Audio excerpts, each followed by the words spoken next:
Hey guys, welcome to Picksburgh. My name is Anthony, and that is Chloe. We appreciate you joining us today. With me, as always, I have Nate, Everyday Im Hustlin, co-hostess with the mostest, the biggest beard in the hobby. And then we got my man Dakota, Sports Cards Anonymous, with us today. Anything you guys want to say? What up, guys? What's up? I'm trying to get my beard up to Nate's standard. Not quite there. It's wolfing today. It'll take me way too long to grow one like that. It took me 36 years to get the little bit of scruff I got now. We definitely appreciate everyone who has joined us thus far. And if you guys haven't yet had a chance to check out Dakota's channel, I do have a link for it down in the description of this video. So you guys can go over there and follow him. I'd appreciate it. Thank you. So Nate, you finally got your stimulus in. You've been waiting for this moment, man. Like, what do you do? What's like your first move with it, man? Have you charted anything yet?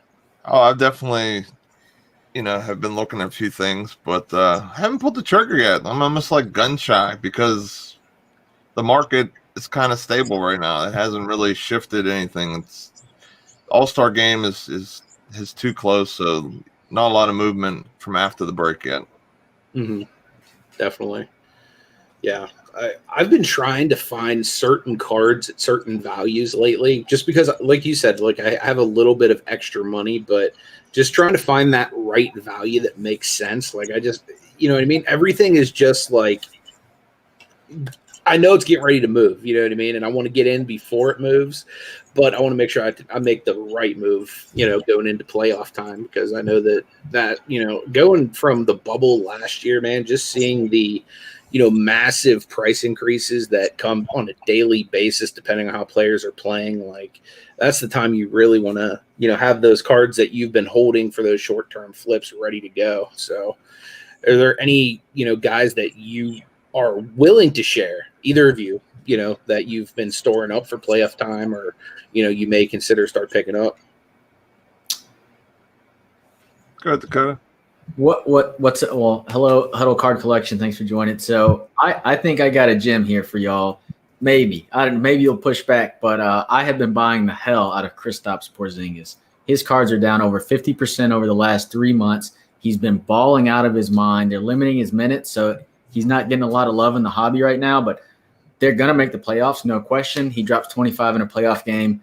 His PSA 9, which right now is selling between $60 and $80, his Prism is going to go for $170, right? That's my target price on those. So I bought quite a few of those, little PSA 10. And I actually have a Select Premier I paid $30 for, PSA 9 wow. Select Premier.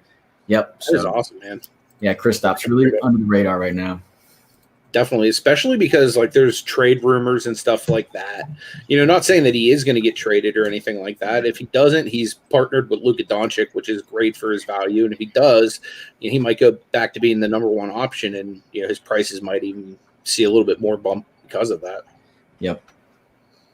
How about you, Nate? Anyone like that you've kind of been targeting? A little bit under the radar? I've been picking up like I kind of used last year as like, with a lot of teams to kind of pick guys out of there like that had great success, had those big games, those stretches where, they can do it again. So I'm trying to kind of repeat a little bit of history with some certain guys. So, I picked up a Michael Porter Jr. Tricolor Select 9 for $83. Awesome. It was a late night snipe. Tatum, Mitchell, kind of those type of guys that, the leaders on the team, they're having a good season. Their team's in the right direction. They're not fighting for 7th or 8th place or more in the middle of the pack or to the top of the pack. So, looking at different LeBrons, color, of course, trying to stay away from base. Yeah, definitely. I've been switching up a little bit with kind of the way I've been looking for stuff as well. I've been kind of going for more of like the short printed stuff, less base. Like I've still been grabbing base, like if it's a good deal. Like I found this for sub $20. It's a Matisse Thybulle courtside from Select rookie card, PSA 9. For like sub $20. Like even though it's base, I'll still grab that all day because it's like correct me if I'm wrong, but isn't the courtside the super short print of the parallels or of the variants of the rookie cards. Yeah. Yes. It's even more short print than the premier levels, which are like a even closer picture than the court side is like the super short print. So yeah, I mean, that's what I thought. the thing that's nice about Select, there, all the stuff so far has been hobby. So even the base stuff, you can still pick up some of that stuff, but you just want to be careful what you're paying for it. You know what I mean? So still want to try and pick up the different color variations. But like I picked up that trade a couple weeks ago, I think 2 weeks ago, for $100. Select. So he's another player that could have one of those big games in the playoffs as long as they keep going in a good direction. Definitely. We'll take a minute just to say hi to a few people. We got Santa Cards dropping a $5 super chat. Really appreciate you, my man. Thank you so much for all the support and kind words. Says ho ho ho, Santa Cards in the house. We got Craig in the house. Says, why are you looking for cards? They all behind you. It's where I like them, man. I like the cards to be at my house. Right. Got Michael in the house, Huddle Card Collection. If you guys aren't familiar with him, he and I will be doing a collaboration GMA card reveal this upcoming week. So go and check out his channel if you guys have not already. Got BJ in the house. What is up, my man? Great to see you. Yeah, man, already talking about the playoffs, man, because you almost got to be a little bit ahead, because this is kind of like if you were to break down NBA season into an actual game, this would be like halftime of the season that we're in right now, and you almost got to kind of plot out which guys are going to be hot, which guys are not, because some of your more short-term holds, you might want to start thinking about, dumping as soon as they have a pretty big game. You know what I mean? For example, any of the teams that have zero shot at making the playoffs. What we saw last year in the bubble, it was like a cliff came. The minute their team was eliminated, it was boom, okay, no more value for their cards.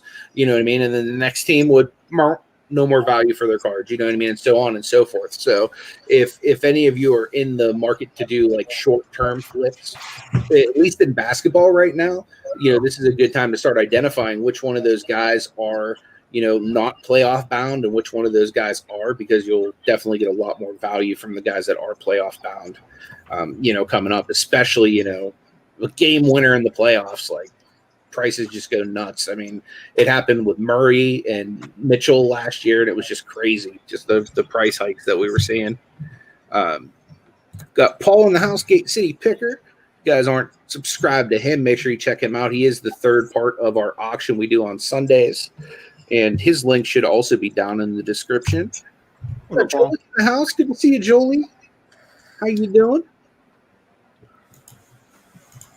That's awesome. We got some cards going up tomorrow. Nice. I'll have to probably come check that out. Do me a favor, shoot a reminder in our Facebook group, and then, we can come check you out. All right. So our guest today, guys, is Dakota, Sports Cards Anonymous. And I really wanted to have him on, guys, because he is a newer YouTuber, but his channel is very advanced for being as new as he is.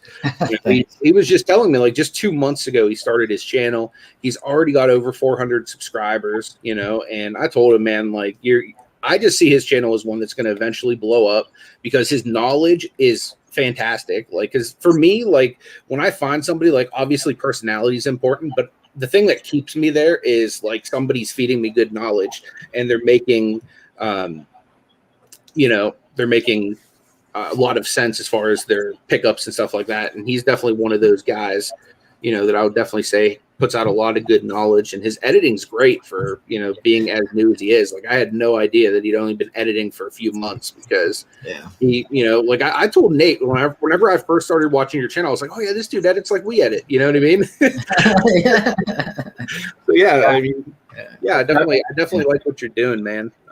Is there anything you want to share with the people and just let them know who you are, what kind of content you do or whatnot? Yeah, well, I appreciate that. It's very generous of you, and it's generous of both y'all to have me on. I started a channel just because I wanted to have some open discourse, a place for people to talk about the hobby and some things going on. I've been in this hobby I'm 30, but I've been doing this for 20 years, and I I felt like some people just kind of hype, and they don't really talk about the downside of cards. And I just wanted to bring a little bit of that perspective because the 20 years that I was collecting, the market was not like this. And, that fall is always looming. But to say that I'm not bearish, I'm not saying the market's bad. I'm out here investing and flipping just like everyone else. So, I just like to have a channel with open discussions. That's awesome. He's definitely, a real authentic dude too. What you see is kind of what you get with him as well. So I think you guys will really like him. So like I said, if you're not subbed up to Dakota, make sure you check him out. Jolie sent a $5 super chat. She said, I better. Well, now that you got $5 on the line, I have to. So I'm going to tell my phone right now, Jolie, to remind me about your auction. Hey, Siri, set reminder for 1:30. Jolie's auction. What do you want to be reminded about? Jolie's auction. Okay. Your reminder is set for tomorrow 1:30 a.m. Wickety wham. We are in, Jolie. So we've got Thrift Beast in the house. What is up, Chris? Great to see you, my friend. It's Canada's finest right there. Got my man Grunt Dad in the house, all the way from South Korea. He said, so what's the discussion topics today? I mean, really, you guys are going to just decide that again. You know what I mean? Like, that's kind of how we always roll is, we want you guys to be as much a part of this live stream as we are, because like you guys are the reason we do the live stream on Saturdays, just to answer your questions, hang out, and just show you guys that we appreciate you. Today, we're going to definitely get to know Dakota more. We're going to get his views on the market and stuff. But again, you guys can drive today. We're just going to chill. Got Lobster in the house. Good to see you, my friend. Glad that you're here. Got Freddie here. Good to see you. Blue Husky. Good to be in here, my man. I got. I thought I might save this for later, but I have a small game I'd like to play. It's going to be 5 simple questions. It's going to get your feedback on some of the players in the NBA if y'all are game. Definitely. All right, so it's pretty simple. So I don't know what to call the game. I call it LaMelo or. And so the question is, 5 years from now, whose Prism PSA 10 would you rather have, LaMelo or? And then I'm going to say another player.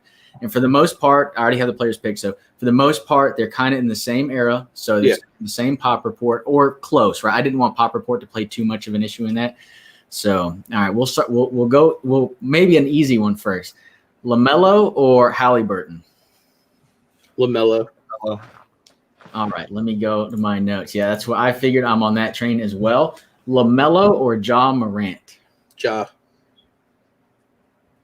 I'm gonna go Ja. I'm going LaMelo. Yeah, I'm LaMelo on that one. I haven't seen enough yet from LaMelo to really. I'm a Ja fanboy, so that's kind of why.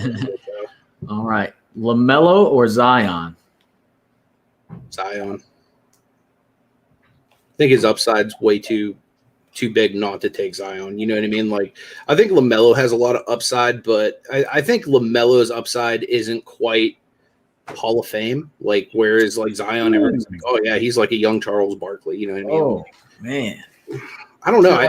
I think I'm not saying Zion's going to be a Hall of Famer. I'm just saying he has more, in my opinion, more potential to be a Hall of Famer, barring injury and morbid obesity.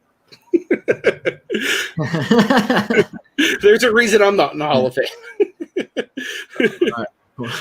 I'm probably gonna go Zion. Only reason because I just haven't seen enough. I need to see more Melo. You know what I mean? I just need to see more. All right. I'm not saying like production. I just need to see him do it longer. You know what I mean? Just I need a bigger sample size. Honestly, that's the only thing that's keeping me back on him on some a couple of these. All right. I love seeing everybody in the chat get engaged too with like who they would pick out of those players. I want to say what's up to Joseph. Appreciate you being here, man. We will get to that question in just a minute, I promise. Leanne is in the house as well. Good to see you, Leanne. And I think that's everybody. I'm going to leave that up there so I don't forget your question. But yeah, go ahead. What's the next one? LaMelo or? I'm on the Melo train out of Zion. Grunt Dad said Melo, but he has since retracted that. So I don't know, Grunt Dad. I don't like that. I don't like this flip flopping. But all right. So LaMelo or Trae Young?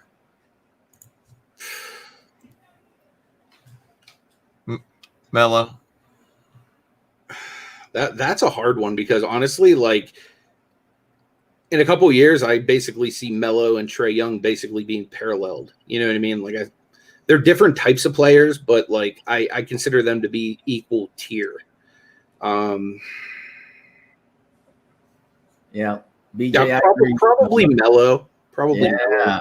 there we go. I'm a Trae Young hater, so I love to hear it. Yeah, So. I like Trae, but you know what I mean? Like I don't think he's going to be enough of an upgrade. Like, for example, like I think he's a whole nother tier below Luka even. You know what I mean? As far as that like draft class goes, like a lot of people think that they're like 1A and 1B. Yeah. I really don't think you can put anybody in that class with Luka. You know what I mean? Like not even like Ayton, the number 1 pick. You know what I mean? Not even Sexton, who's the number 1 pick of my heart. Yeah. You know what I mean? All right, just a couple more. This one's probably going to be easy. LaMelo or Luka? Luka. All right.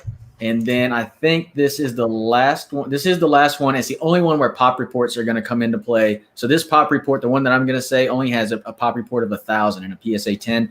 LaMelo, we would assume, is going to be around 16,000. So LaMelo or Joel Embiid? Probably LaMelo, just because the big man doesn't get the love that he deserves. And I think LaMelo has a lot more room for prices to go up, whereas Embiid is already in his late 20s, early 30s, somewhere in that range. So I definitely would probably go with LaMelo. We talking. Yeah, probably LaMelo. Yeah, I agree. On the LaMelo train there as well. Embiid has gone up significantly in the last 3 months. He's tripled. He's up to 1,000. So I mean, it's pretty. That one's hard because of pop report. So that's it. That's all I got. And I see some trade love in the chat as well. I want to say what's up to Tom T. Want to say what's up to AB. Yeah, Joel did get hurt, but I think he's only out 2 weeks, so it won't be too bad. Yeah, Joseph's got a good one. Yeah, SGA or LaMelo? LaMelo or SGA? I still go LaMelo. Melo. Yeah. I don't. I mean, as far as point guards in that draft, like personally, like, I like SGA, but kind of rather have Sexton. See, the thing that helps like drive price, it's not always, guys going out and scoring 40. That does it, of course. Having huge win streaks and sometimes can do it, but having that one flash play on top of playing solid, that can easily just spike his price. You know what I mean? So whenever you have a guy that has flashed or has that, same kind of the touch pass like Luka, or LeBron, that kind of shocking all the crowd. Those type of guys are special for a reason, and that's why they kind of are in that special place. Top of the basically the for the rookies and stuff like that. They're like the top guys to collect. Yeah, I agree, Nate. And just to follow up on that, I know we want to get to Joseph's question. Like when you look at the history of the hobby and the history of the NBA, small, undersized point guards do not do well. And that's why I'm anti-Trae Young long term. But Melo, is he 6'4"? Huge point guard. Gets to the basket well. 6'8", I think now. Great passer. I love LaMelo. I think LaMelo is I think if we talk about every generation, there's only number one generational talent. He goes Michael, Kobe, LeBron, question mark. It's either going to be Luka or LaMelo in my eyes anyway. That's high praise for LaMelo, man. Putting him up there with Luka. Definitely. Yeah, I mean, I think Luka. If there were odds in Vegas on this, I'd have Luka 1 and then LaMelo, and it'd be a little bit of a gap right now. But he's my number 2. Yeah, I definitely think LaMelo is going to be the best out of all the Ball brothers. You know what I mean? And like Lonzo, in my opinion, is already a great player. If they would just put him in more of a better position, they have essentially 2 people playing the same position in that backcourt. You know what I mean? Which kind of stifles his growth. But I think LaMelo right now is already a better player than Lonzo. And Lonzo is like a phenomenal facilitator, a phenomenal defender. You know what I mean? And I just think LaMelo just is already stepped in and is already a better player than his brother. Yeah. Now imagine if LaMelo put on the weight that Lonzo has. It'd be a monster. I mean, definitely. Yeah, and I'm sure that he will too. That's the thing. He'll as he continues to develop and hit the weights. The great thing is that he's been treating his body like he was a professional athlete since he was in high school. Being running with his brothers and his dad. You know what I mean? Well documented. All of the ways he prepared them and whatnot. Yep. Yeah, he definitely been playing at this level for a while. In the next 3 years, who thinks at a better spot in their career or blossoming? Like, who's the best one out of the two, LaMelo or Luka, in 3 years? You mean further blossoming or like just overall blossoming? Like, if it was like 2K, who's overall would be higher, LaMelo or Luka? Luka. Yeah, I think it has to be Luka. Yeah, it's hard for me to not say Luka. Dude, in 5 years, Luka will probably be the number one rated person on there. The only reason why I say I need more data for me to answer that is because, like, if you look at how their skill set is, like, they're very good pass, can shoot, but LaMelo has a better body for the game. He can bulk up. He has the length just like he does, but Luka uses his quick change of direction a little too, that's what he relies on for his game. So if he keeps getting banged up and having some different things going on, that's why I think maybe LaMelo possibly, I'm not saying yet, I need to see more sample size, but he possibly could be better, maybe. Just The because, nice thing body type almost. Yeah, I was gonna say the nice thing about both of those guys is they both have position flexibility, where they can essentially any of them run 1 through 3 and do it at a high level. You know what I mean? Like Melo hasn't really run the 3 because he's been playing with Jello a lot and everything like that. But he definitely is big enough to run the 3. You know what I mean? There's some people that run the 4 that are 6'8". You know what I mean? So I definitely could see him doing a little bit of flexibility, but just with his like facilitating, I definitely think they're going to try to keep him at point guard. Yeah, I mean, he's going to be a point forward. And those, if you look at the history, again, of both the hobby and the NBA, point forwards win. Magic and Jordan, I mean, these guys win, right? Those are generational talents. And Thrift Beast, he's in here and he's saying LaMelo has a lot to learn. And I agree. I mean, this is a veterans league. Veterans wins games. And that's why 4 or 5 years from now, Luka's in a better spot because he's 4 or 5 years older. And he's on a team that is more ready to compete than Charlotte. Though Charlotte, they have got a lot of young talent. I think they're going to trade for Vucevic before the trade deadline, which is, I mean, I don't know. I like them going into the playoffs. That would be awesome if they get Vooch. Yeah, I think they're going to make a little bit of noise. I think they're going to give up PJ Washington for those in the chat, but we'll see. I'm just throwing shit out there, I guess.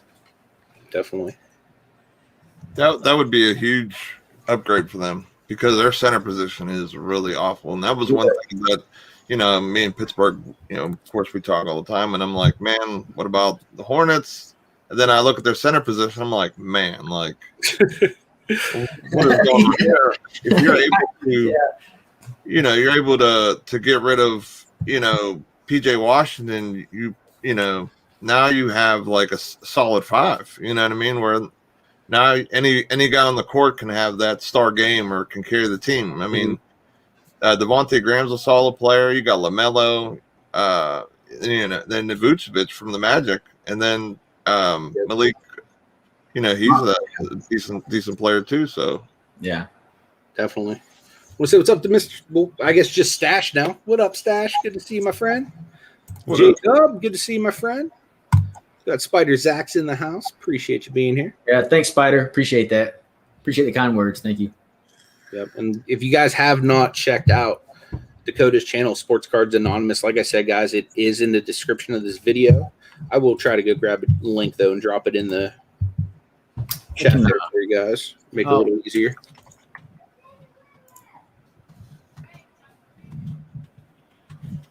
The thing that's impressed me about LaMelo, though, so far is his 3-point shooting. He's almost shooting 40% from 3.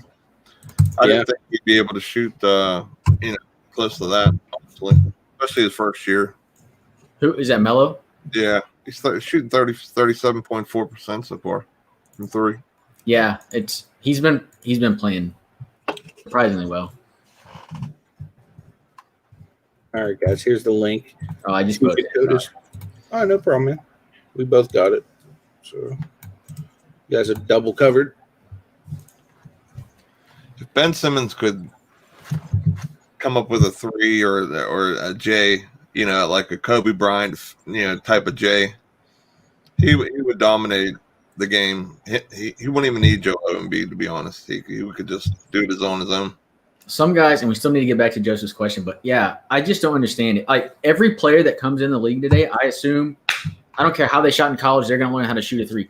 Ben Simmons not developing a 3-point shot it's mind-boggling. I don't understand it. Well, to me, it's pure dedication. Like you're not dedicated enough to learn how to shoot threes. And I mean, maybe it's this mental block. I don't know, but it just doesn't make any sense. You know, I would be off of Simmons. If I was an NBA GM, I would not touch Simmons. I wouldn't touch him. And that just goes to show, because like even like going into players that really aren't as hype, like for example, my favorite player, Larry Nance Jr. from the Cavs, he developed a 3-point shot this offseason.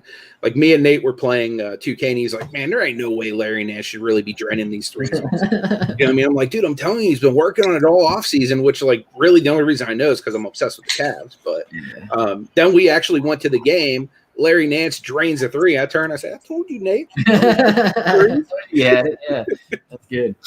But I mean, yeah, if like a power forward center is now able to shoot threes, you know what I mean? Someone who's a power forward point guard should be shooting threes. Right. So, yeah, that just goes to show. All right, we want to get to Joseph's question here. Yep. So this would actually be a good one to open up with you since you live in Dallas. I live in Austin, but I went to Dallas show. It's just my bad. I mean, it's 3 hours, but I just assume all Texas is the same, but then I realize it's like humongous. What, like 10 Pennsylvanias probably? Yeah, probably so. That's probably about right. Yeah, you can from left to right, it can take you about 12 hours to get across, so more than that.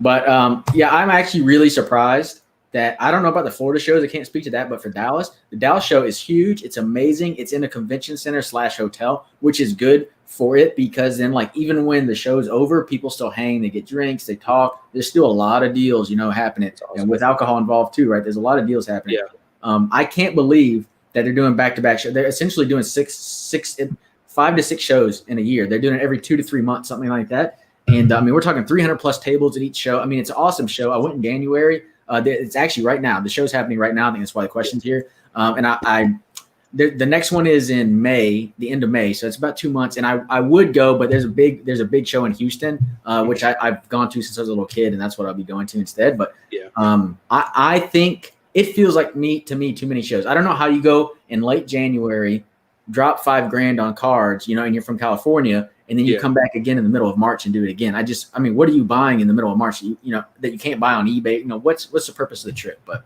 I don't know. Yeah. That was something that I even thought about, but like with us just going on vacation, I was like, yeah, there's no way I could swing that in without having a table to like kind of recuperate, money for going. Like for me, it'd be like real hard to, just because Texas is like, not all the way on the other side of the country, but pretty close from Pennsylvania because we're like all the way on the East Coast. Yeah. So, I mean, that's a pretty big commitment. Like for me personally, unless I could, guarantee myself making some money at the show which I mean, I'm sure you could by making deals with people and stuff too. But like just to have that like safety net, I would want to have like some form of table guarantee to, have something like that set in stone. If you're going to like them, shows and, you're grabbing, say you have 10, 15,000 and you're spending, a bunch of money on cards and literally buying these big players and LeBrons and, and so on and so forth. Like those guys go there because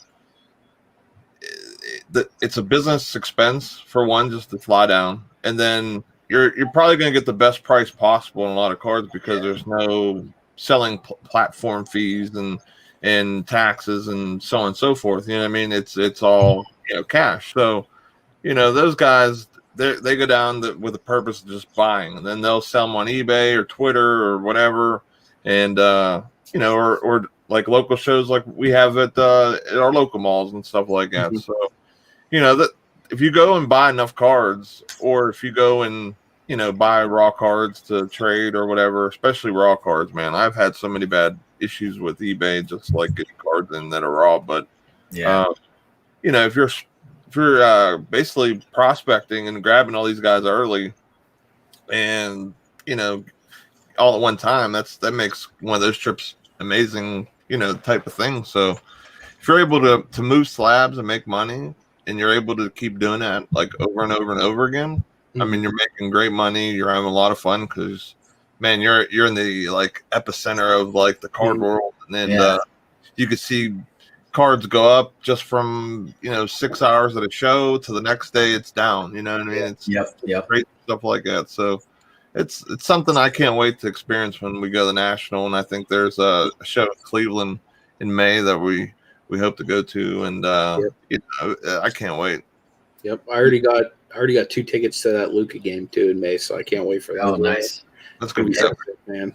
You talked about cash deals and taxes and stuff. Another thing you get to do at the show, and I mean, I did a little bit of this at a much smaller scale, but a lot of these guys, they go and trade 10,000 in slabs. They move 10,000 in 5 slabs, and they move up into a bigger card. And that's a lot that happens, and that's all off the books. There's no transaction there, so.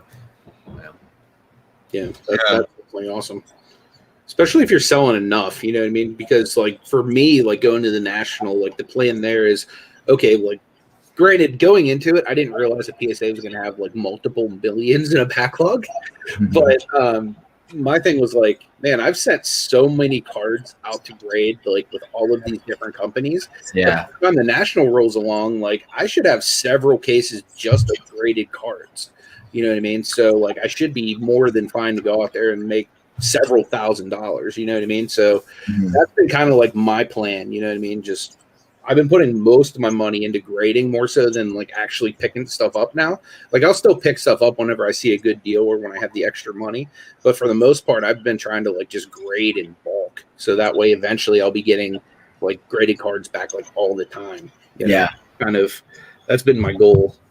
Yeah, I did like that. I noticed that on your channel. You talking about you were sending them like once a week, once a month or something like that. And I was like, that's awesome because like it sucks you have to wait so long, but if you have a shipment coming in as one's going out, it makes it a lot easier to keep it going. I like that. Nate does like 2 for me every month with PSA. Like he'll send half at one point in the month and then the other half at another point in the month because you get cheaper pricing on anything like 2017 and older. So normally he'll wait till he has, X amount to like send them out. So that way, I get a little bit of discount. He gets a little bit of a discount when it comes to like the insurance fees and the shipping fees and stuff like that. So since he's sending them out all the time, I try to just give him, anywhere from like 40, 50, 60 cards at a time and just be like, yeah, throw them in your next order or whatever. So, like, that's the nice thing. Like, just since Nate started doing subs, like, man, I don't even know, dude. How many subs do I even have out with you right now? Probably like 8, 10. I don't know, man, but it's definitely earned almost every sub, if not most of them. I mean, a few cards at the very least, but yeah, you have probably half the cards that I have like sent in of just easy and stuff like that. And then on top of that, I try to also send maybe once a month to like a lower end place like GMA, or I'm going to try CGC this upcoming month. But I'm going to be careful because Nate told me some horror stories about like the pricing and stuff like that. So I'm going to be like careful looking into it before I just say, here's like 100 cards, that would be my luck. I'd end up like, overly taxing myself on some cheap slabs. Yeah. But I mean, I just love it, man. Like it's so cool. Like just the feeling knowing cards are coming back. Like I felt like a kid on Christmas coming home from vacation to a box of GMA slabs. And even though it's GMA, like as far as like the major grading companies, it's probably like the lower ranked one. And it's like, honestly, most people wouldn't even consider it like on par with any of the major ones. But, I consider it right there with like a CGC type thing, you know what I mean? Definitely lower than like your HGAs or your Beckett's or SGCs or PSAs or anything like that. But as far as like lower tier stuff, they're pretty thorough, I think. Yep. No, I agree. So Thrift Beast was asking, with price increases of PSA and already slow turnaround times, do you think people will be staring to other grading companies? He says he's been really considering HGA. And it's a good thing that Dakota's on because he's been, really looking into a lot of HGA recently too. So like we definitely touch on that a little bit. But yeah, I definitely think there's going to be a lot of people that will stare away. But I also think there's still going to be a lot of people that are like PSA's king. Like I want top dollar, so I'm going to keep going there. So for me, anything that's like super heat is that stuff's always going to go to Nate for PSA. But like any like lower end stuff, like I don't mind sending to SGC. Like I just sent them a order like a week and a half ago, and it's already in post grading processing, which just means they're slabbing the cards. So I would expect to maybe get that order back next week. So that would probably be like close to a 2-week turnaround. And I got it in right before they did the price update. So even at $15, they still gave me like the same quality of service. And they even like sent me an email basically saying, hey, you deserve the best service. We're all caught up. Send us everything you have. And even on their website, even right now, I'll pull it up, but it actually like has a big statement, like no big backlog. Like it's almost like they're in a little bit of shade at PSA. Well, I mean, they kind of shot themselves in the foot earlier, throwing shade at PSA and then not being able to deliver. So they need to be careful with that. But yeah, they basically did it again, though. They're like, get the service you deserve. No backlog, no bloated turnaround times, no games, just accurate grades in a timely manner, starting at $25 a card. Yeah, I just, Thrift Beast, it's a great question. I think it's one we're all asking. What I think is really going to happen, and I think because if you look at the price discrepancy between a PSA slab and any other slab, it's just so big. I think what's going to happen is you're going to see a little bit of volume, and maybe this snowballs over time with these smaller companies, SGC, HGA, so on. But what I think really is what we're going to see right now is we're going to see a lot more raw transactions. I think you're going to see a lot more people just say, to hell with grading, let me get my money through raw and then go flip that into something else. I think there's a lot of people that like already have that mindset for the most part, because like Nate can attest, like when we first started like flipping cards heavily during the pandemic, like when storage units and all that stuff was like shut down for the longest. I was just flipping everything raw. And Nate's like, dude, you're missing out on so much money. And then I was like, man, do you see how much money I just made this month just opening up packs of cards, taking the one I want out and then selling the rest? You know what I mean? And that was like at the height of like the boom of cards, you know what I mean? But now I'm like stepping back and I'm saying, wow, now I'm like making considerably more by doing considerably less. And it's fun, you know what I mean? Like I get to send cards out and it's like a surprise to see what I get now, you know what I mean? Like granted, I don't want to say anything lower than a 9 when I send stuff out, but it's still fun, you know what I mean? Like it's just, for me, it's almost like opening packs, but more valuable. Do want to say what up to Tim. Good to see you, my friend. Over the years is here. Michael, I did say CGC. I think it might be the same thing though. You guys can correct me if I'm wrong. I think CGC is just their sports card one, or maybe the vice versa. It's the company that is famous for grading comic books. They're now doing sports cards as well, and they've been doing Pokemon for a while as well. So with GMA, they just raised their prices again, which still isn't very expensive, but CGC is like $1 more, to grade with them. And I'm thinking the slabs might have a little bit more value, you know what I mean? If it's going to people that, know that brand, just kind of like SGC holds more value. If you weren't real big into the hobby, you probably haven't heard of SGC before. Most people know PSA because it's kind of like the standard, but if you're not real big into the hobby, you might not know some of the other subsets. So I'm thinking that, maybe some of these people that are coming over from the comic book world might be like, oh man, CGC, yeah, I know that slab. You know what I mean? Let me go ahead and pick some of those up. So I kind of want to do a test to see if I can move those better than GMA. So it's going to be kind of like a market liquidity test type of thing. So if anyone's interested in getting in that, I already know my friend Marty's getting in it, and there's a couple other people that are interested. But I'll have info on that in our Facebook group, and I'll actually grab you guys a link to that. So if you're not a part of it, feel free to come over there and join, and you can feel free to drop like, any cards that you want to sell or anything like that in there as well. So the one thing that I'll add to Thrift Beast's question about PSA, like are people going to go to other places or whatever? A lot of it depends on your business model, honestly. You know what I mean? Like how are you selling your slabs? Are you using eBay? Are you, getting some of these super hot guys and, grading them raw? Are you crossing them over? Are you going to shows? Or, a lot of it depends, because my problem is like going with some of these other companies sometimes, like, if the card, say it's a PSA 10, it's $500, you can grade it with somebody else, say it's $300, and then then you got PSA taking money out of that, and so on and so forth. Unless you're flipping a lot of cards a lot faster and you're able to do a little more bulk to make up for some of that loss. That's kind of why I'm sticking really mainly to PSA, and I'm kind of just waiting and seeing how some of these other companies and their prices are going, because a lot of the hype with the HGA right now, and I hope it's not the case, but I'm hoping that like with HGA's hype, some of that will cool down and we'll start to see the real prices of the slabs really start to come around and show. So is it going to be like a SGC, or is it going to be a little bit better, or is it going to be like a BGS type, price? So, it just depends on how what you want to do. The main question is, why are you getting this grade? You know what I mean? Is it a long-term hold? Is it something you want to flip right now? Are you gearing up for the playoffs and you're a little bit late and you got to go with a faster company?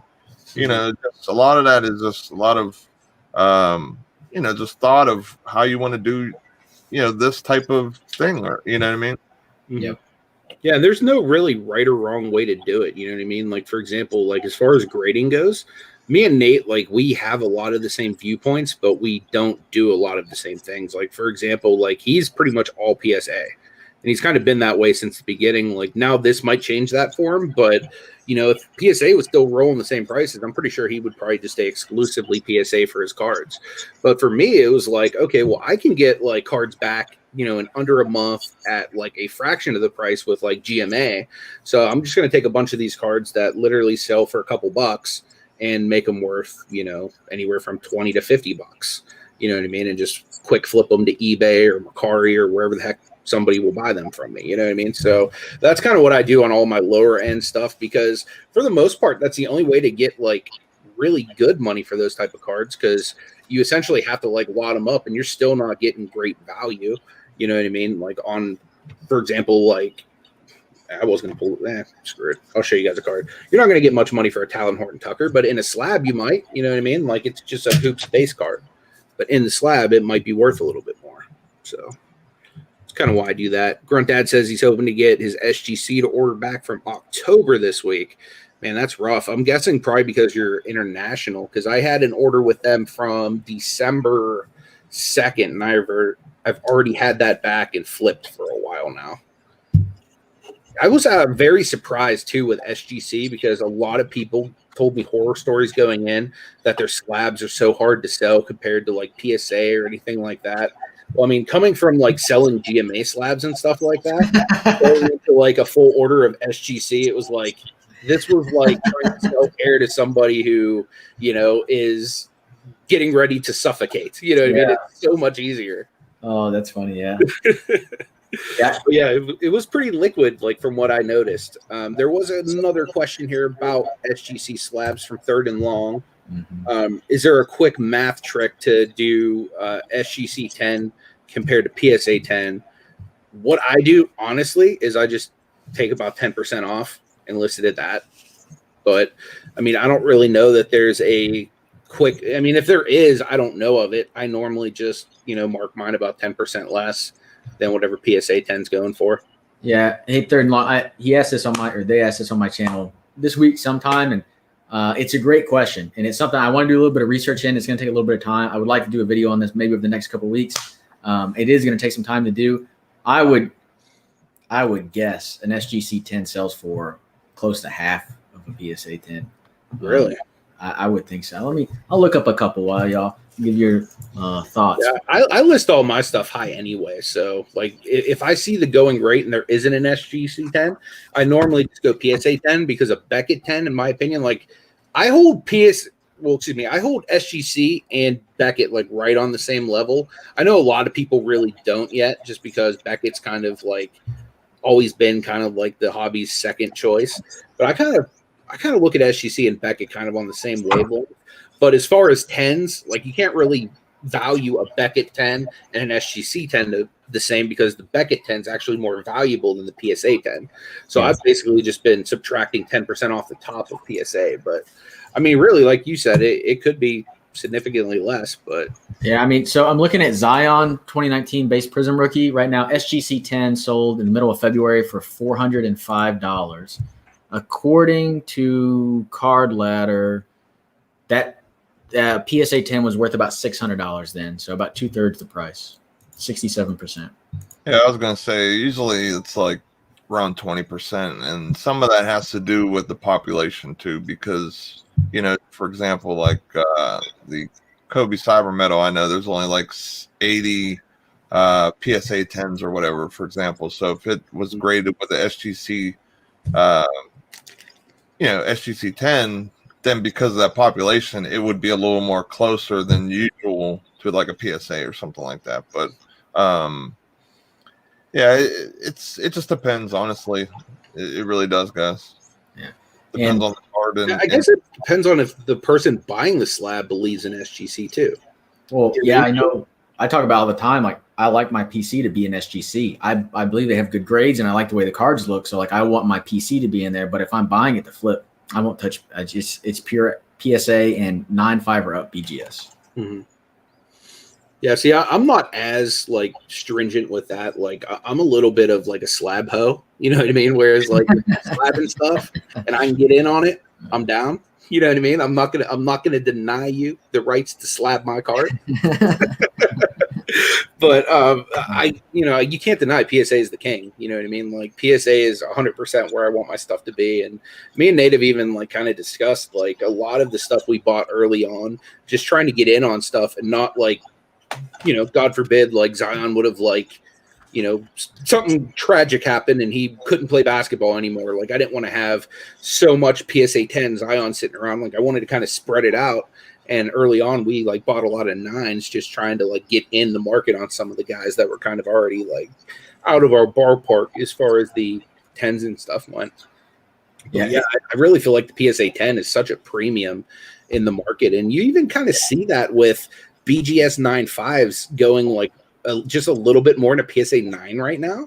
Yeah, like, it's ridiculous. Because the 9.5 is basically their equivalent to the 10. That is a 10. Yeah, I mean, it's a huge mistake on their part long term. I mean, who knew? I mean, of course, that's what they've had for 30 years.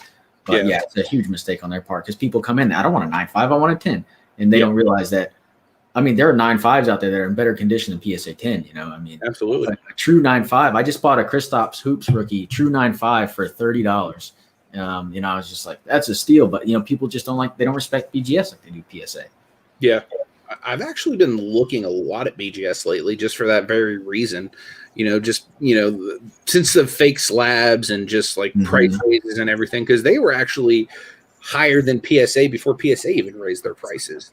You know what I mean? So like they haven't really been super affordable, for a lot of people to get in, especially like people that are new to grading that are like, I don't know if I should, invest X amount in, maybe I just want to send 1 or 2. Like, it's not super affordable going that route, and there's a lot more people just with PSA that, we're getting much greater values. Like, for me, at least, like I got better value up until the price hike sending to PSA through Nate than I could have sending to SGC by myself.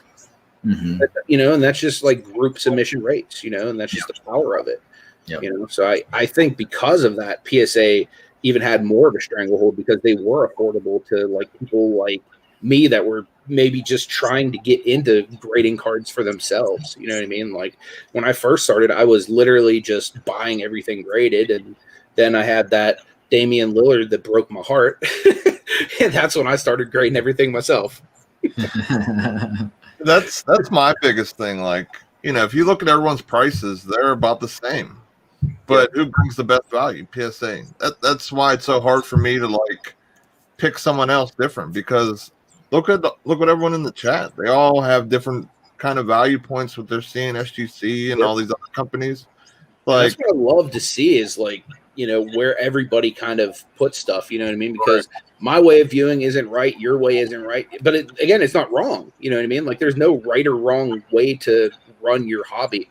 You know what I mean? And the great thing is, like, with all of these grading companies like flourishing right now, is it's making it easier for us to monetize our hobby, because the stuff we want to get is super expensive. You know what I mean? Like, and the only real way to get a nice big collection like that, unless you're just like straight up balling rich, is to flip the other cards you don't want. You know what I mean? So grading is the best way to do it, because you get maximum return on your investment. Yep. So I did know that there was a couple questions here I missed. I'm going to go back and find them. There's one from Alex. He says, what do you do when you grade a card, comes back a 10, but has a population 2? How do you price it with no comps? That's the really tough part. I'm dealing with that right now on a Bud Dupree. I have a PSA 10 Topps Chrome green refractor rookie card of him, which is a pop 1. It's literally the only one in the world that exists in a PSA 10. But then again, it's a Bud Dupree, who's a defensive player. While like the past few years, like I would say his value has gone probably substantially more up. But if you were to look at like comps and what people were even asking for that card, it's like close to $900. You know what I mean? But do I think anybody in their right mind is ever going to give me $900 for a Bud Dupree?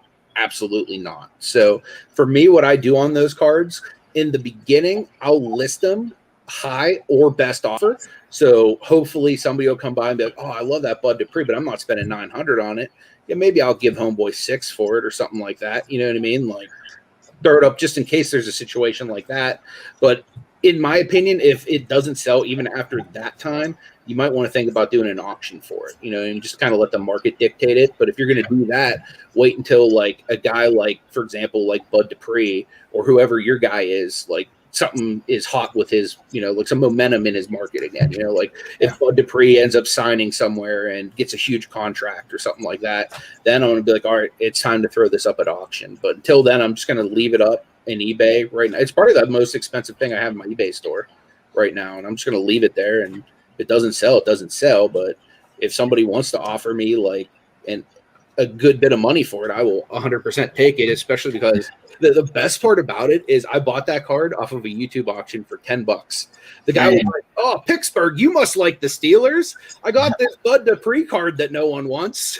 He said, how about $10? I said, sold. That's great. Yeah. For me, I mean, Alex, to your question, you know, it just depends. Like if there's a PSA 9, then look at the PSA 9 prices multiplied times 3. That's about what the 10 should go for. If there's no 9s and there's some 8s multiplied times 6, that should be about what it goes for. And if there's just no comps for that player at all, try to look at the same year or a year around there with a player that is similar, and then look for comps with a similar card with a similar player. I mean, that's other than that, I would probably go to auction or just do some sort of pie in the sky and hope someone makes an offer. Yeah, so Chris was saying he saw a video where Luka PSA Hoops sold for, or PSA 10 sold for $5 more than an HGC one. That's awesome. Like I love seeing that like so early on to HGC's existence, especially with them being $35 at the like bare minimum pricing. Yeah, that was definitely expensive. Definitely, Justin. Definitely. I'm gonna have to get like t-shirts made. Slabo. That'd be pretty good. That's good merch. You know, I don't know.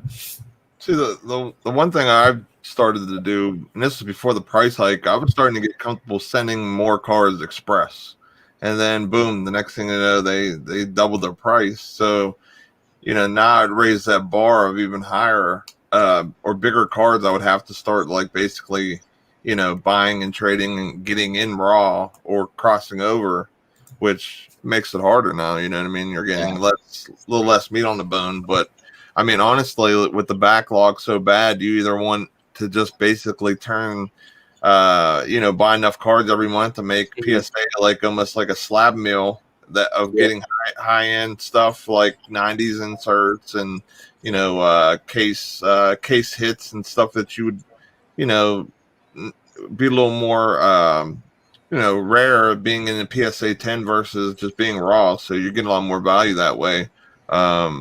And then, you know, like I was saying, or do the express or super express and send some really big stuff in, but you gotta have the capital to do that and definitely find some good shows or something to find some really good, you know, raw, you know, cards.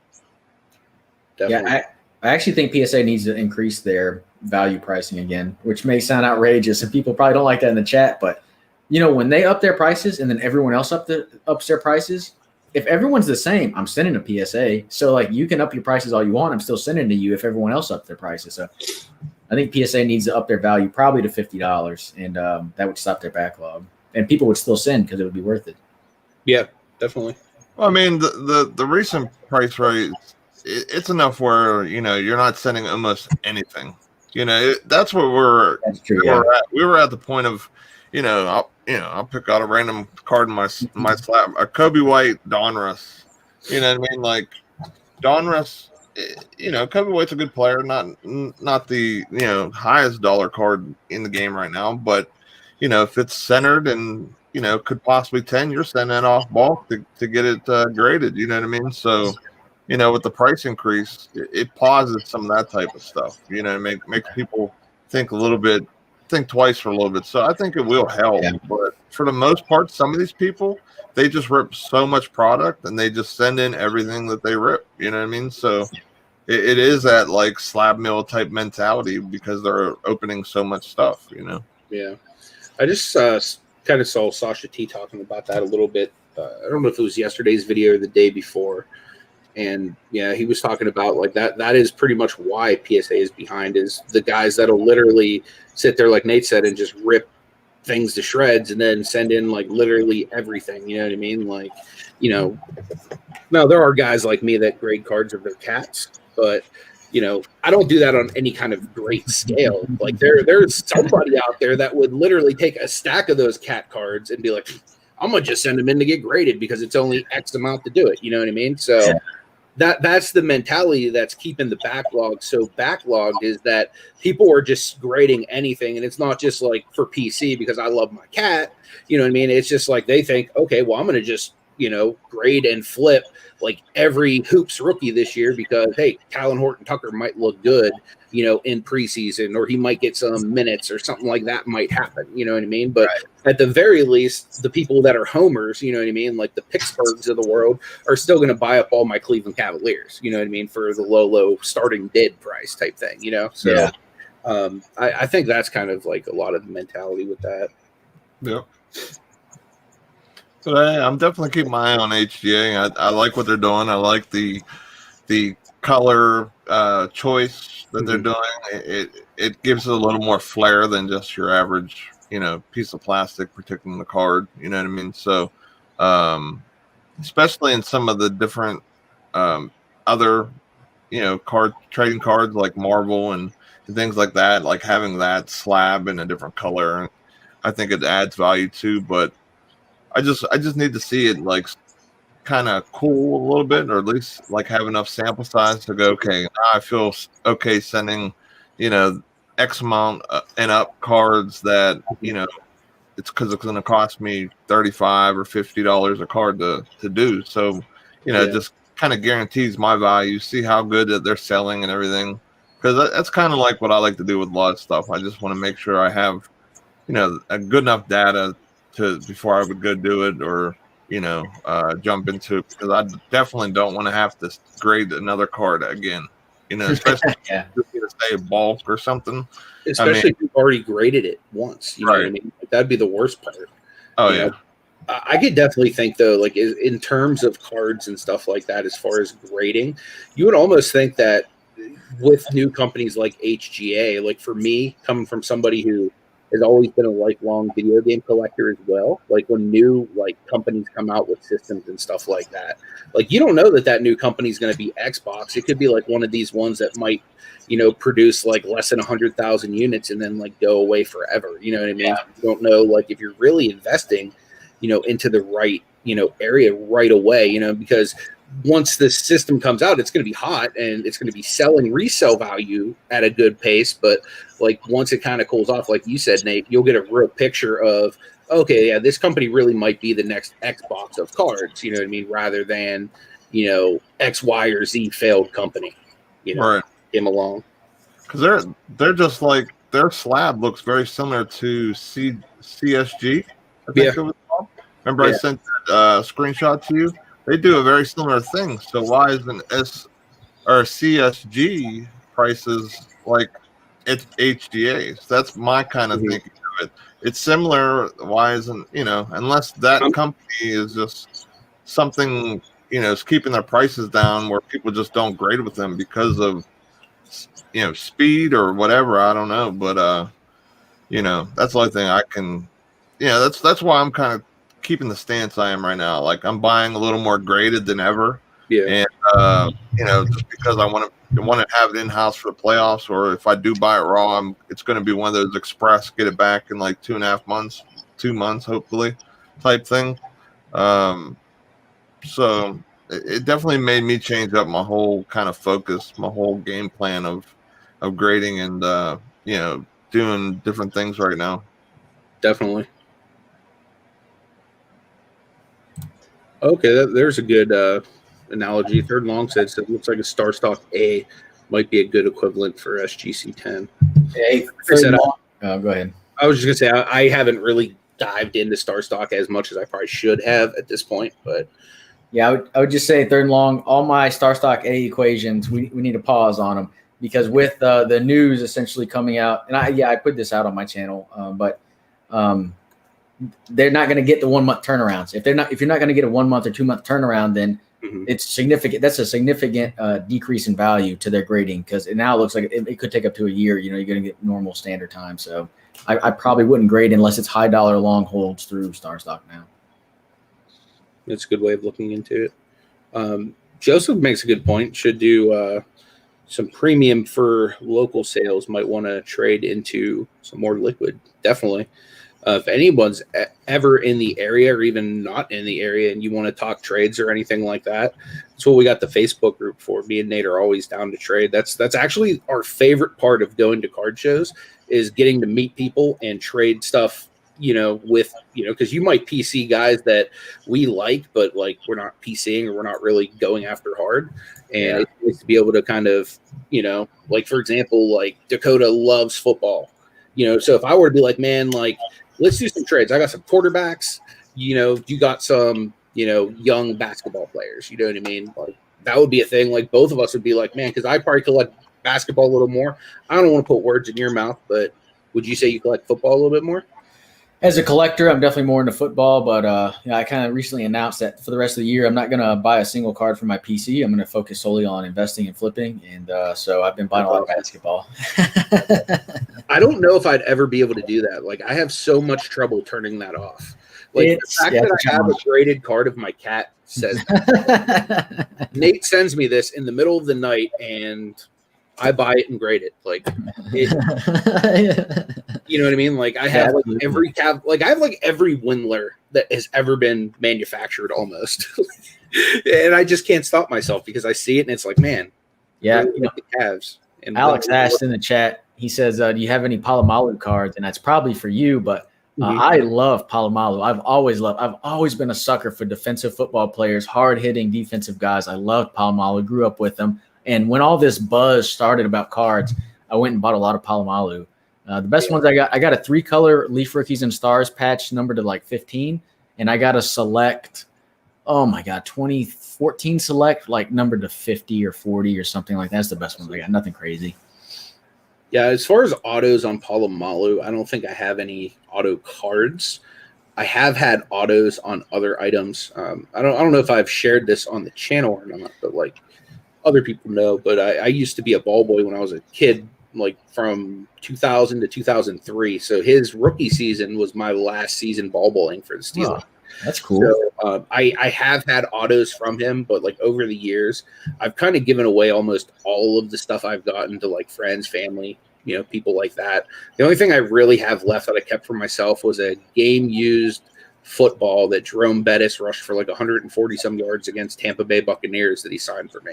Wow, that's awesome, man. He was like my favorite like player to watch growing up.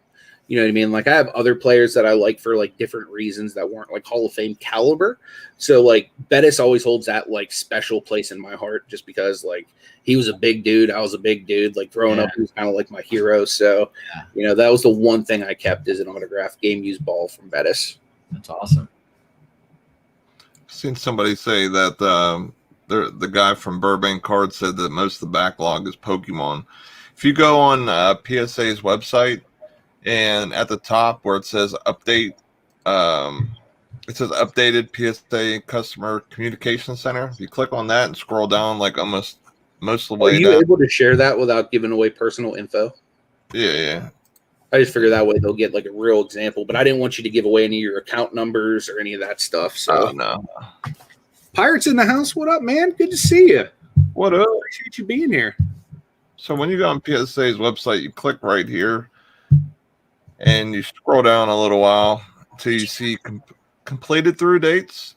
And these are where PSA is at right now. And these dates aren't the arrival date. It's the enter date, which is like when you actually see it go into step 2 or 3. That usually happens all at once whenever they actually enter your order. So the date entered is where they're at right now.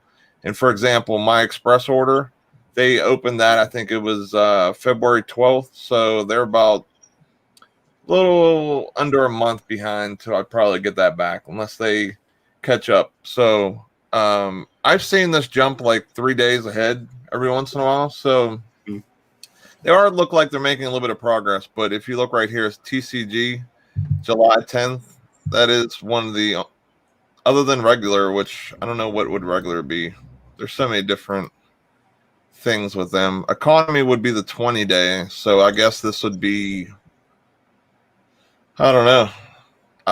Unless that's something for, the bigger break, submission guys or something like that. TCG is one of the higher, it's one of the ones that are behind the most.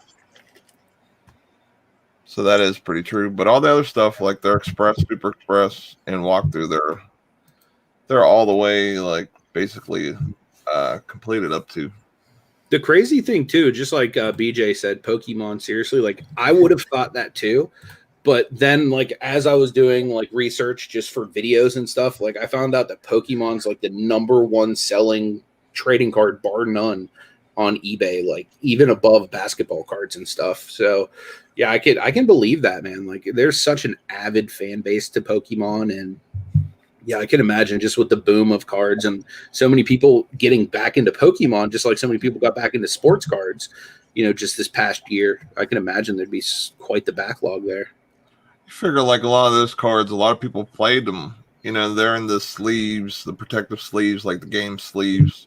So a lot of it wasn't graded probably for the most part. So a lot of people seen these bigger YouTubers, Logan Paul, a couple other bigger people that are really diving into collecting, and they're gaming and doing different stuff. And they're like, hey, I got some of those cards. And now they're either submitting through maybe him or somebody else, or, or they're doing themselves. So, anytime you see anything take that big jump, in value and everything else, or someone like that, really pay a lot of attention, more people will get interested in it, and then the value just really spikes, and that's how you make good size money. That's for sure.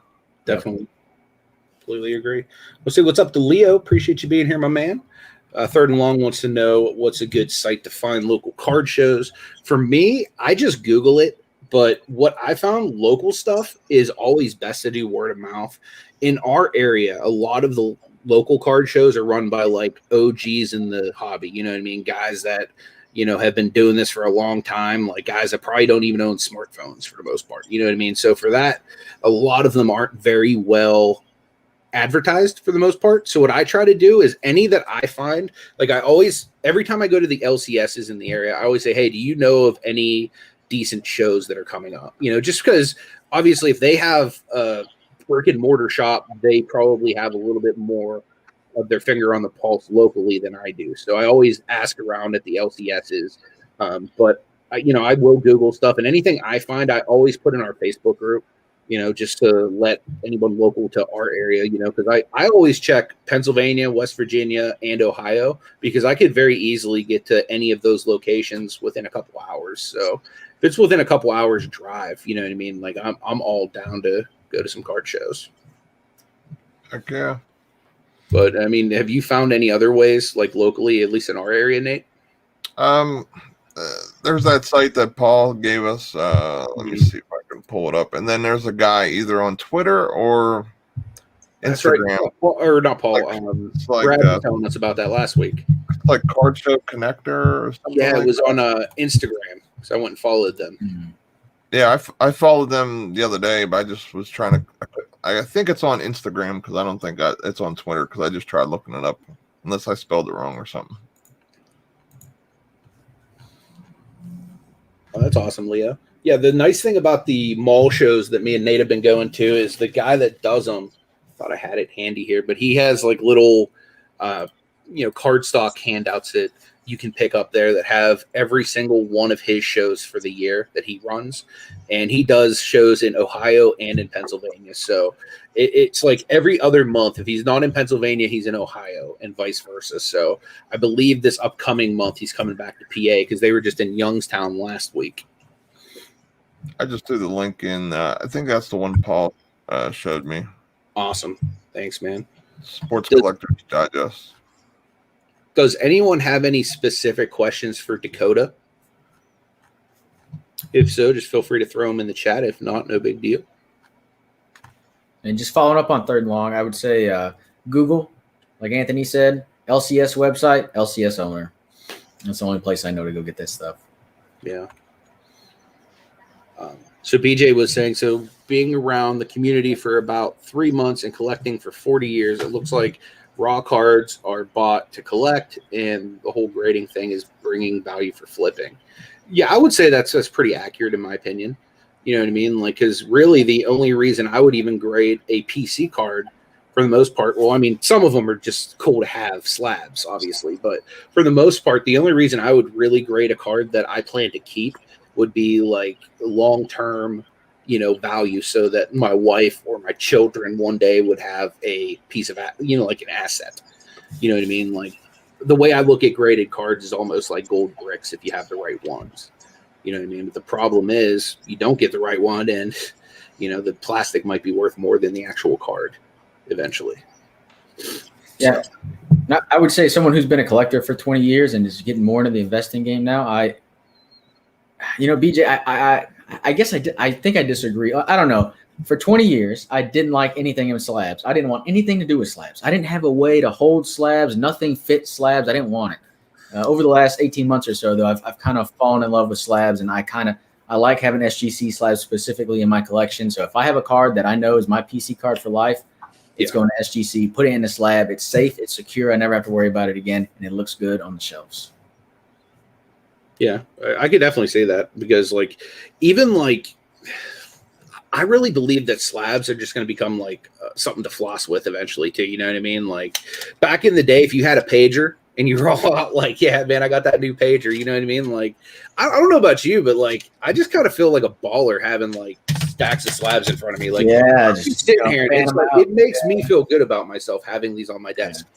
You know what I mean? Like, I don't know if anybody else gets that feeling just having slabs near them. But I think it's going to become more of like a pop culture thing too, as like this becomes more and more of a thing. Because like me and Nate did a collab last week, and one thing I said is the thing I like about the PSA slab is, to me, it's nostalgia. Because when I think of graded cards, I think of a PSA slab. You know what I mean? So I just think it's going to become more and more of like, a lot of people get into it for like art and collectability and stuff like that. I just think it's going to become more and more, part of pop culture. Yeah. I appreciate that, third and long. He said, love you guys. Remember us when you are big time. Here's the fun fact about YouTube. No one becomes big time without everyone else. So I appreciate the love, man. And yeah, you guys will definitely all be remembered because there ain't no way we're going anywhere without your help. So thank you so much for watching and for the kind words and stuff. So we did have a question here from Leo. He was asking, by cards. He was asking, are we buying any vintage or watching anything vintage? I'm always watching vintage stuff. Like I almost bought a Terry Bradshaw rookie the other day, but I could got it cheaper raw on eBay, so I didn't. So like stuff like that, like I'm always got my eyes on, especially if it's like a Steeler or something like that. Like mainly for Steelers, like I'm trying to get with the Claypools and stuff like that, but I'm trying not to overly invest in like the Benny Snells of the world and the Jalen Samuels of the world. Like I have been, just because they're Steelers and they've been their new rookies, so I've been buying them all. I'm trying to kind of take, because I've gotten to the point like where I have these big boxes like you see at Walmart where they put the blasters and stuff in. I have multiple of those for the Cavs and the Steelers at this point. And you know what I mean? Like I need to really, with my PC, limit it down to like things that I like really genuinely want. You know what I mean? Like, do I really need every single junk wax Steeler that was ever printed? Probably not. Do I still want them? Yeah, kind of. But I'm trying to Yeah. kind of limit it down to, the kind of more upper scale things. So I'm not just basically collecting trash for my wife to throw away one day, but she'll actually have some value, in the future. Yeah, and for me, CG or cards, gun, and collectibles. You probably saw it. Well, I kind of have a challenge out to myself to flip into 10 grand this year, starting from zero. So like, I'm not buying vintage right now, but I always love buying vintage. I've always been a vintage buyer. I have a ton of 80s tops slabbed, and football, a lot of baseball 80s and 90s tops slabbed. And recently, what I had been buying recently, I had really been looking vintage. 50s. I recently bought a 57 YA Tittle. I love 50s. 60s and 70s, NBA and NFL in SGC cases. I recently bought like early 70s Phil Jackson, Oscar Robertson, and Jerry West. I love it. All that stuff is for me because I love it. I think there's a lot of value in that stuff long term, but really I'm just a sucker for that stuff. And a lot of those SGC cases are $20, and I'm just like, I can't pass it up. Definitely. The crazy thing, Leo, is Steel City is actually an LCS for us. You know what I mean? So that's actually kind of the cool part, is that you can sometimes get things a little cheaper through them. But yeah, I agree. Like I actually do oftentimes, like when I go to LCSs, if I film, like if you ever see a video there, I at least bought a pack of cards or something just to like support the business or whatnot. But in a situation like where you're talking about like a 1971 Topps Terry Bradshaw, it's raw. So like, granted, older cards like in that era, lower grades bring more of a premium, but the difference between kind of what PSA's current sold comps on Bradshaw to where they were was probably around like $150 difference. So like for that type of thing, I was like, yeah, I'm gonna dip. But I did still pick up a couple packs of cards from them. It was basically just the little Cav team sets that they had in they had every team, and it was like blind bags of their team set type thing. So I picked up a Cavs one and a Steelers one from them. I would say I'm on the opposite side of that coin. I don't know my LCS owner from Adam. I don't care. It's not my business. That's his, he needs to figure it out. I actually just went this week. I was going to film me going to the LCS, but their card selection was so bad. I was just, I'm sorry. I want the hobby to do well and I want everyone to do well, but I'm not going to support someone just for the hell of it. I can dig that. I can dig either way. You know what I mean? It just depends on where you kind of fall on that side of the spectrum. Like, because for example, like I pulled into one LCS. I wasn't even filming or anything yet, but like I pulled in and like from jump, like I don't know if this was the one I went to with you, Nate. I don't want to say the name of it because I don't want to diss anybody publicly or anything. But remember when I pulled in, I don't know if I was a little bit too close to his car. Like I wasn't in danger of hitting it or anything. But like this dude like stink faced me the entire time I was in the shop, and like, because of that, I was like, "Well, I'm not giving you money, bro." You know what I mean? Like, but for the most part, like I was just saying, I am like that type of dude where if I'm in your shop and I'm filming or I'm doing whatever, like I'm gonna at least throw you some business for being cool. Yeah, for sure. Yeah, But for the same example, like if it's an experience like that, then clearly I won't. Yeah, we have two shops in Austin, and I haven't been to the one down south yet. I live on the north side. But that one, they do a lot. That's the website I go to, and I see where all the shows are at and stuff like that. So if and when I do go there, which I think I'll go next month, I've for sure given them money. Like they've helped me, like I want to support them. So yeah, that is really cool. That is awesome. Third and long. I technically do because I keep like a little safe under the bed, but not like quite to where I can just like reach over and start like cuddling it or nothing like that. I might need to though. If I get a big enough card, I probably will do that. That's why I had two Luka red, white, and blues at one point. I had to make sure my pillow was nice and even. So Cards is asking, do you think there's still room for growth in football vintage? I do, actually. I think there's a lot of room for growth in football across the board with a lot of new people coming in. Like, I mean, we talked about this a while ago. Like we were kind of hoping we'd see a lot more influx in the values of the guys that are really big fantasy football players and not just the QBs. Still hoping that's going to be the case as new people convert into the hobby. But I really think that as far as football goes, like it's undervalued, like because everything else is either just completely overvalued or football is undervalued. like I said, Dakota's probably a better source on that because I do buy and sell a lot of football, but as far as collecting, I really only collect Steelers when it comes to football. So you'd probably be a better tell on that because most of my vintage is Steelers stuff. Yeah, I've been waiting for vintage football to pop for 20 years. So, when it does, that'll be great. The NBA is clearly just more important culturally. And so old football just hasn't popped. Vintage football hasn't popped. And like when I think about 80s football, which I have a lot of slab, I have, basically every year of 80s tops Elway slabbed in a 9 or better. And like, I want that to pop. But what is going to make that pop? No one cares about John Elway now. Everyone still loves Michael.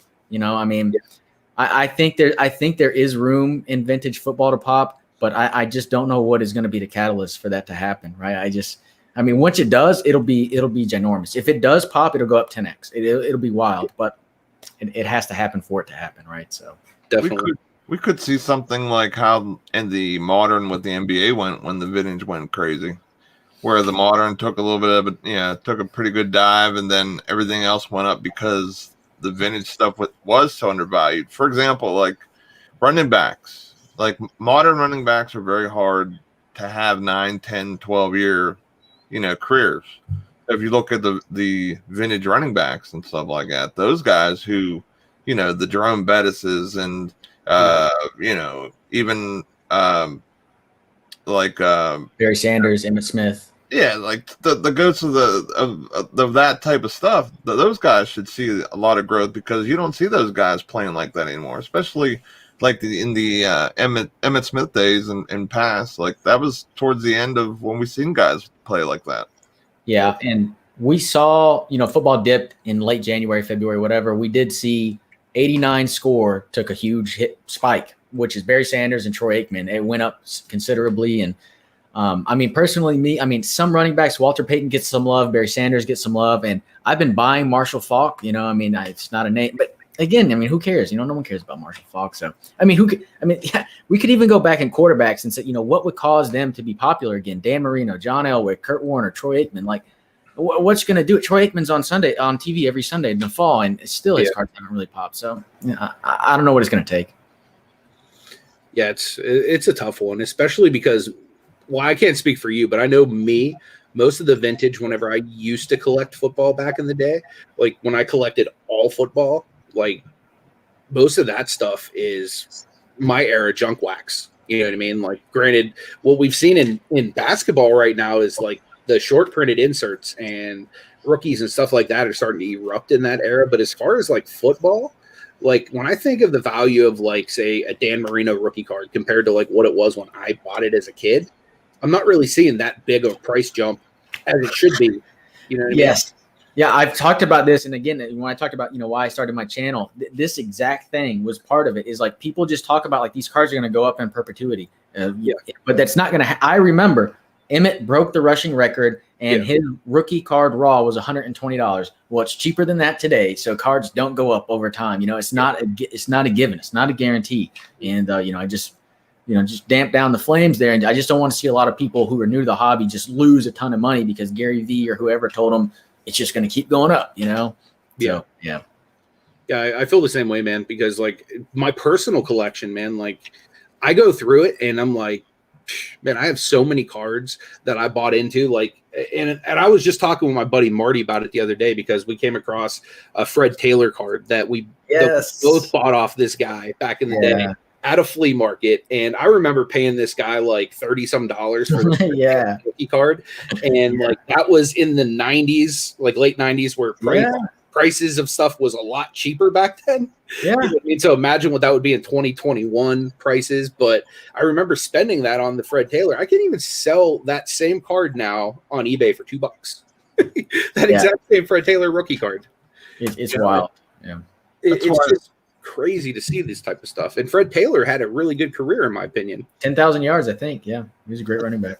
That's why sometimes you see like a lot of the guys just selling everyone at their hype early on in their rookie year for the most part, just because sometimes those record highs or those prices don't ever come back up, or like you guys are saying, or keep that pace. You know what I mean? So you kind of win across the board more often than you lose for the most part if you do that. consistently over and over. Yeah. Thanks, Chris. I appreciate you dropping that for Dakota. Dropped your link for you. Oh yeah, thanks, Thrift Beast. Appreciate that. Yeah, and I talk about it all the time. Our hobby's cyclical. Sell at the height, buy at the lows, and if you do that, you're gonna. They're easy wins. A lot of easy wins out there if you're just doing that. Sean Alexander. I don't mean to just cut off like that, but Thrifters, man, down there, Sean Alexander. I love the Sean Alexander. I've actually been looking for some of his cards just because, man, when Sean was in the league and he was really humming, I think when he won his MVP, man, his cards were through the roof, man. His cards are the most expensive in the NFL. Yeah, that's a good name. Good name. I actually just found one of his rookies the other day. I had my buddy Marty here, and he's been helping me get prepped for auctions and stuff because he loves digging through boxes. So I said, dude, I got shelves and shelves and shelves full of cards that I just bought at flea markets or yard sales that I still haven't even dug through. So he wanted to dig through to see if he could find anything, for grading or whatnot. And he ended up pulling me a whole I don't know, maybe 600 cards, for the auction. Yeah. And one of them was a Sean Alexander rookie card. Yeah, nice. Yep. It's good. So Leo was asking, is it more common for us to see older guys or younger guys owning LCSs? In Pittsburgh, I've seen it's mainly late 30s, early 40s and up as far as LCS owners. I have seen other younger people, for example, if you guys are familiar with Card Collector 2 out in Columbus, he has a YouTube channel documenting his LCS and everything like that. So he's a really young guy, early 20s, I believe. So there's not really any given standard age for LCS ownership, but I've noticed in Pittsburgh, it's more towards the older demographic. And then, some guys late 30s, early 40s, like me and Nate's age, getting into LCS ownership. But I don't know how that is how is it in I was going to say Florida, Texas? Yeah, it's fine. Texas, yeah. If this doesn't date the owners, I don't know what will. I think every owner I've met recently, when you ask them how much for the card, they open up a Beckett. So, yeah, that's how it is at our mall shows that we go to. Nate had that awesome James Harden trade / Kobe Cyber Metal because dude was like, yeah, let's look through Beckett. And Nate's trading him all graded Jordan stuff. So of course Beckett's going to be loving Jordan. You know what I mean? Yeah. So that was pretty awesome. Michael says, what's the best brand and subset, or what is the best brand and subset? You mean as far as basketball or football? Probably football because we were talking football, but my opinion is, always Panini and Prism or Select, outside optic, those are my favorite for both football and basketball for current stuff. Yeah, I think when you look at volumes, sorry. No, I was just going to say tops. Oh, yeah, baseball's tops, there's no question. Yeah. I think when you look at volumes, it's clearly Prism followed by Select and then Optic. As far as me, my favorites, it goes Select, then Optic, then Prism. And I think Select Premier is probably the most underrated card in the hobby right now. So, yeah, I agree. There was a few months there that literally every night I was trying to find some form of short print from Select just because somebody didn't know how to list it. And that's what happened. That's what happened with this Thibault. This was listed as a Matisse Thibault Select card. You know what I mean? It's they just didn't realize that they had the super short print. Okay, the Thibault card here. You know what I mean? I will gladly buy that at the concourse pricing. Yeah. All right. So Cards is asking if I'm buying any T. Higgins. I'm not. I do have some T. Higgins that I've ripped. But as far as football goes, really the only guys I ever really pick up outside of PC guys are quarterbacks and stuff like that for flips. Unless I get a really stellar deal on something, I mainly try to stick to quarterbacks and stuff like that for the most part, as far as stuff that I'm actually going out of pocket to buy. Unless it's Steelers stuff, I buy the heck out of Chase Claypool, just kind of like I do with Isaac Okoro in basketball right now. Yeah. That's awesome, Chris. He says he's been trying to collect big Raptors rookies for his PC. He just got a Kyle Lowry PSA 10. That's awesome, man. That's a Rockets jersey, right? Thrift Beast? I think it's Rockets. I'm pretty sure. Walter Payton rookies. Yeah, you can never go wrong with Walter Payton, man. One of the best. Drifter said we should get Brad on here one week to talk Australian football cards. That's a thought. I never even, would have thought of that. Now, Australian football, is that like rugby or is that soccer? Because I know rugby is real big over there too. I think it would be soccer, I think.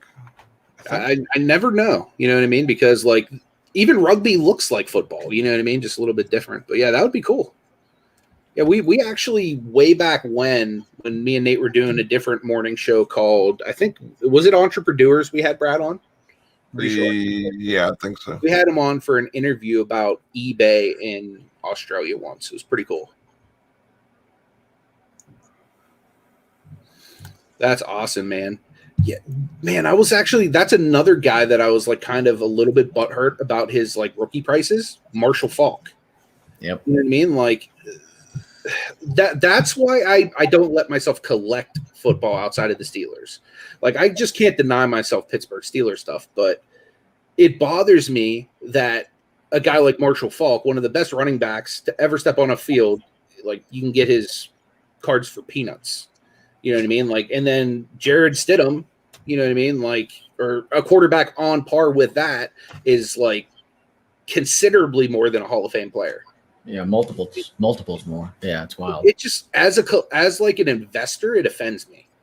As a collector, I don't really care because I still want all my Steelers. You know what I mean? So I'm going to continue to buy the product so I can get the Steelers. But as an investor, it bothers me. You know what I mean? Like that. Yeah, that's like a lesson I was learning at like 13 and 14. Buying so many football cards, and me and my buddy realized this, and so like we just wouldn't buy anybody until they retired. Like if we were collecting someone, wait till they retire. Cards will plummet. That's the way it was for the last 20 years. And still in football, it's still that way. So yeah, definitely. Alex says he still hasn't sent all his cards in for grading.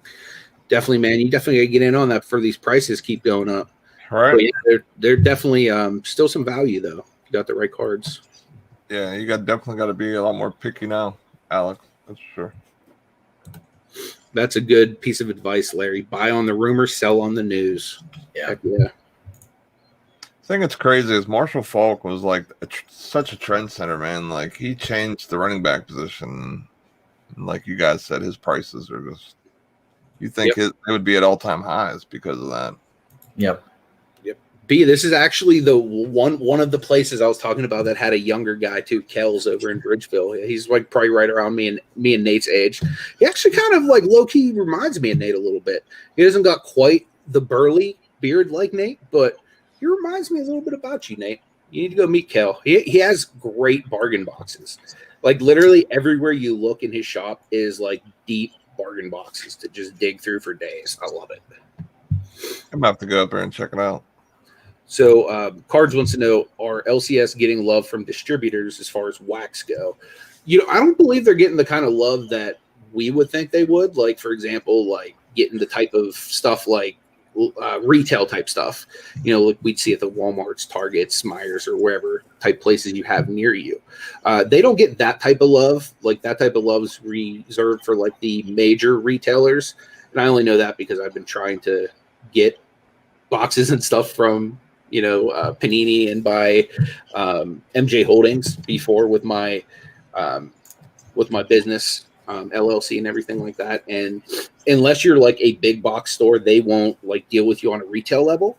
But as far as like hobby boxes and stuff like that, they do still get the hobby boxes, and they don't get quite the, I would say, discount that you would think they would for buying as many as they do. You know what I mean? They're kind of in line with everybody else at this point, unfortunately, from what I've heard from my local guys.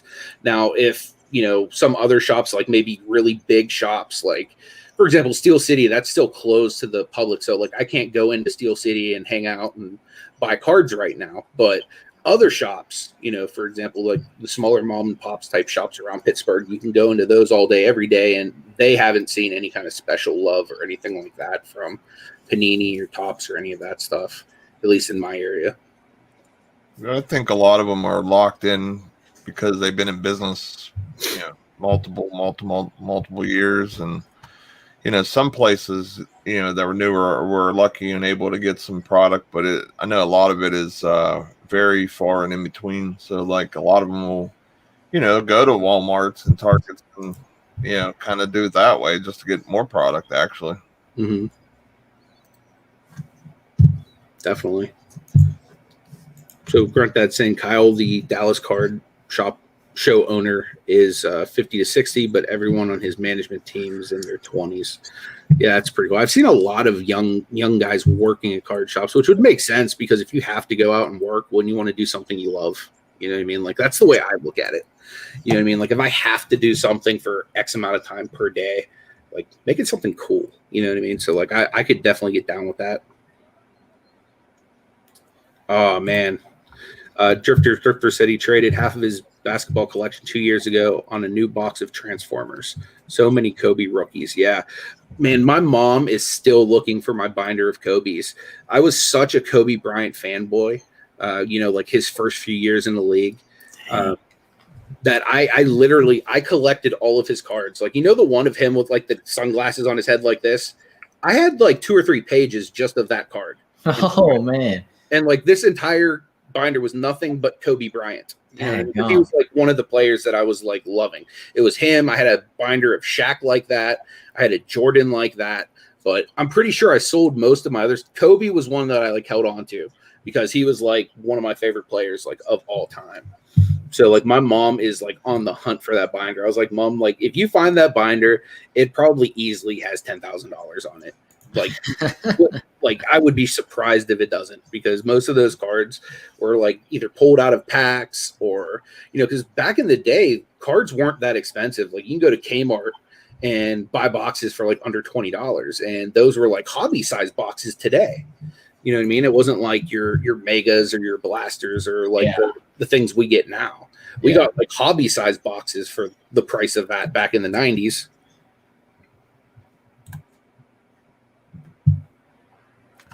Oh, that's a good thing to look at too. Tax laws and stuff like that, especially for buying and selling cards. Like for example, like that's something I have to keep in mind for selling on eBay, because I do consignments and stuff to like help out friends and stuff from time to time. So for me, like that's all stuff that in the back of my mind I have to think, okay, it's nice that I'm helping somebody out now, but down the road I'm going to have to pay X amount off of the whole thing when it comes to taxes. So that's a really good thing to look at. And that's another reason why, like we were saying, local business is great, to be able to go to card shows and be able to make that money just straight up and not have to worry about taxation or anything like that. Yep. If y'all are worried about taxes, I like to use GoDaddy bookkeeping. It's $100 a year or something like that, and they do everything for you. It's pretty nice. Absolutely. Go Wicked Discounts in the house. What is up, my friend? You guys stay tuned to the channel because I will be hooking up with Wicked at some point. He's another local Pittsburgh guy. So me and him will be doing some kind of collaboration. If we can get this guy with the beard out of work, maybe he'll be there with us. Never know. What up, Paul? I saw one question in here. I think, there you go, from Spider. Yep, that's it. So Spider, what I do when I get lucky and find some retail and I have just a lot of stuff, I'll post it all in a lot. I'll take pictures of everything, make sure they know what they're getting.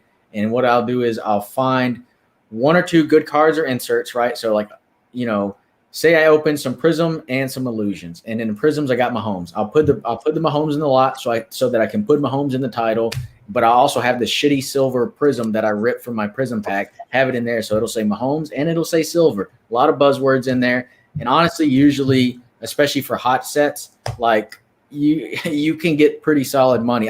So for instance, I ripped $240 worth of Prism when Prism released Prism Football, and the lot that I sold for all the bases and stuff, I got like $140 for it. Paid for half the boxes. It was wild. So. Nice. Definitely make, especially when it's a newer set too. You know what I mean? Like exactly. Yeah. Don't low ball right now. Like, let's circle back to LaMelo, like 175 compared to like 30 or sub 30 where he's at right now on his hoops card. Like, you can get major money selling raw right off the bat. Yep. So, Grant, I think it was Grant Dad. He said, question for Nate. So my PSA Platinum membership expires in September. Do you have any plans for when yours expires? I don't have Platinum, or I don't. I think they got rid of gold and silver. I'm sorry, gold and platinum. So I have the silver. Right. I have the silver, so I think that's the only option you have to being able to get some of those quarterly prices and different things like that. So I think the only difference was the vouchers that they gave you when you signed up. So with the silver, you're just in for the quarterly pricing. You don't get any vouchers, which honestly, like, you only save a little bit of money on those vouchers. Whenever you bought like that anyway, so it's not really a huge difference, honestly. Drifters, I do have Bettis rookies. I have a bunch of them actually. I think 2 or 3 that are graded. I think I have a 8, a 9, 5, and a 10 in different sets. And I have like any Bettis that I've ever come across anywhere I've gone, I've just bought.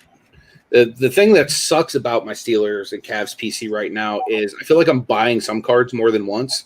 So I think what I'm going to do eventually when I get some time is I'm going to sit down and I'm going to start bindering a lot of the like common base type stuff. And then any of like the Heat, I'll probably just keep in my boxes. But I think I'm going to really just start bindering stuff so I can keep better track of like who I have, what I have, that type of stuff. Because I'm definitely overbuying certain items. So Cards is asking if we ever thought about boxing cards. I haven't actually picked up any or like thought of picking up any, but I don't see that as a bad thing to pick up because right now like cards across the board are kind of going up. I've done well with wrestling cards and stuff like that. So I would say there's probably, I mean, I don't really know the fandom of boxing all that well, but I would imagine that people that are big, speaking of people that are big fans of boxing, Hip Flippa Mama's in the house. She has a pretty nice boxing collection. So, yeah, I don't see that as being a bad pickup if you're into boxing. You know what I mean? Because, like Dakota said, keep in mind that not all cards are going to continue to go up in perpetuity, too. So even though it might be hot right now, it very well could tail off, too, just because we're seeing cards across the board go up. Like we're seeing 1990s Disney junk wax cards going up. We're seeing Marvel's Universe stuff going up. You know what I mean? So across the board, I think as long as you research it and there's some demand to it, I don't have a problem with picking that stuff up.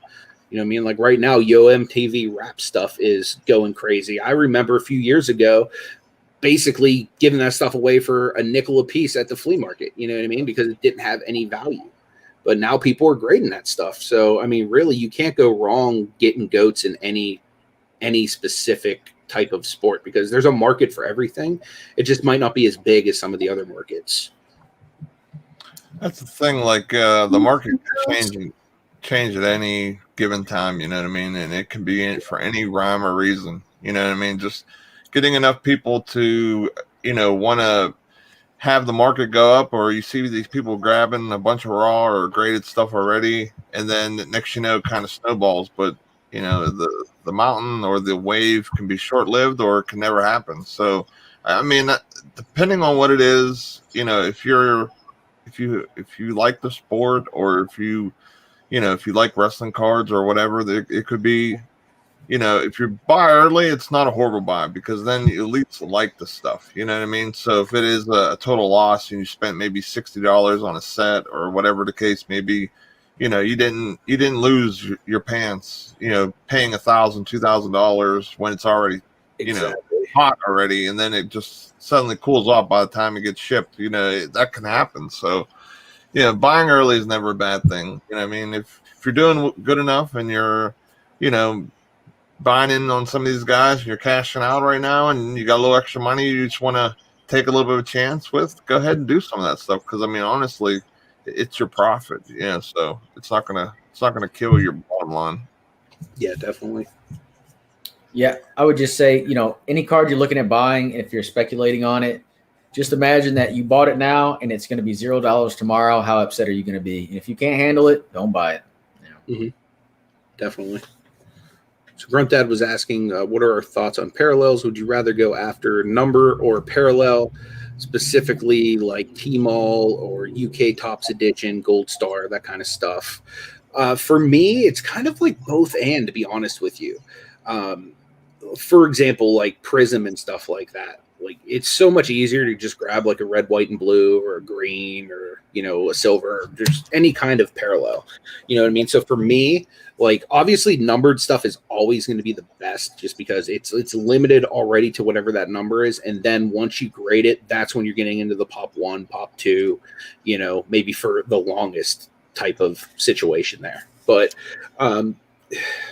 I really, it depends on the card, to be honest with you, because in my opinion, I would rather have a Luka red, white, and blue prism card than a numbered Luka hoops card. So that's just my opinion. So other people might be like, well, I'd rather have the really short printed to like 99 hoops card or whatnot, because it's going to be a lot less pop in the long run, which is absolutely true. But for me as a collector, I just want the prettier card, even though it's going to be way worse pop wise. I don't know how you guys feel about that. Yeah, I mean, depending on what set, if it's a prism numbered, of course, that's going to be, top dog. But, like you said, I'd rather have a prism color versus a numbered hoops card, or a silver hoops card, because there's top tier, middle tier, and low tier, and that would be considered towards the bottom of the tier. So, if you're able to get color, I always recommend it, especially for the top end stuff. You know what I mean? That's for sure. Yeah, and for me, I see there's a comment in there, millionaires chase the numbers, and I agree with that. I'm a base set person. There's a lot of volume there. It's just easy, right? It's a commodity, it's fluid. And then when you look at the parallels that aren't numbered, I like to pick the parallels that the card look good in. There's a lot of prism parallels where the green looks like trash and the red, white, blue looks bad, so I won't pick those up. But the cracked ice looks amazing, and the blue looks great. So when I say it depends on the card, Nate and Anthony, I think more you're talking about like the set, the actual, like the whole card set. For me, I mean the actual card. Does it look good in green? Does it look good in red? Does it look good in the parallel that it's in? And if it doesn't, why would I pay more than base? I'll just go pick up the base. Mm-hmm. That makes sense. I like the short print aspect of the parallel, but I totally understand. Like that would be like, a certain player that like the color would just completely I guess, offset the color of the jersey / card to begin with. Yeah. Like I can totally understand from like a personal collection standpoint that just like HGA, you want it to look as nice as possible. Exactly. I've done the same, like with specific parallels, like Cavs, I'll collect them all, but certain players, like if it's, for example, a Celtic, I love getting in the green, or a Giannis. Yeah, that's great, right? Yeah. But other teams where the green isn't like really like a good color for the card, I would definitely rather have it in a different color, Yeah. Nice. So Card just put out a boxing video. So what's up, man? Now that the base market is getting kind of mashed on, price wise, you almost want to definitely try and at least get a colored or a short print, because the value just not going to hold as it would a short print or a number card or whatever. You know what I mean? Like I was seeing Luka PSA 9 prisms, $400 the other day. I could have picked up one and I didn't. And the short prints are going for $800 right now. So it's a dramatic difference in price whenever you're grabbing somebody, especially a hype player like Luka and Zion. You know what I mean? To get some of his early cards, we definitely paid up considerably for them compared to like we're seeing now with some different players. Yeah, for me, I don't know what a card would have to be or who it would have to be for me to hold it for more than a year at this point. I mean, the swings are so high and then so low that I'm just sitting here taking advantage of those swings. Take my money and then I'll buy it back again in August when it drops or whatever. Definitely. Larry says CEO of Panini said that you don't want to know when asked about the population prints of modern cards and why they don't list them. And I can understand that, you know what I mean? Like, because if there were people basically scalping my product, you know what I mean? It was that hot that people were basically running from store to store to store to buy up as much of it as possible to make money on it. Yeah. And I would probably print more of it too, because even if it's a crappy set, there's still people out there buying it that don't know it's a crappy set.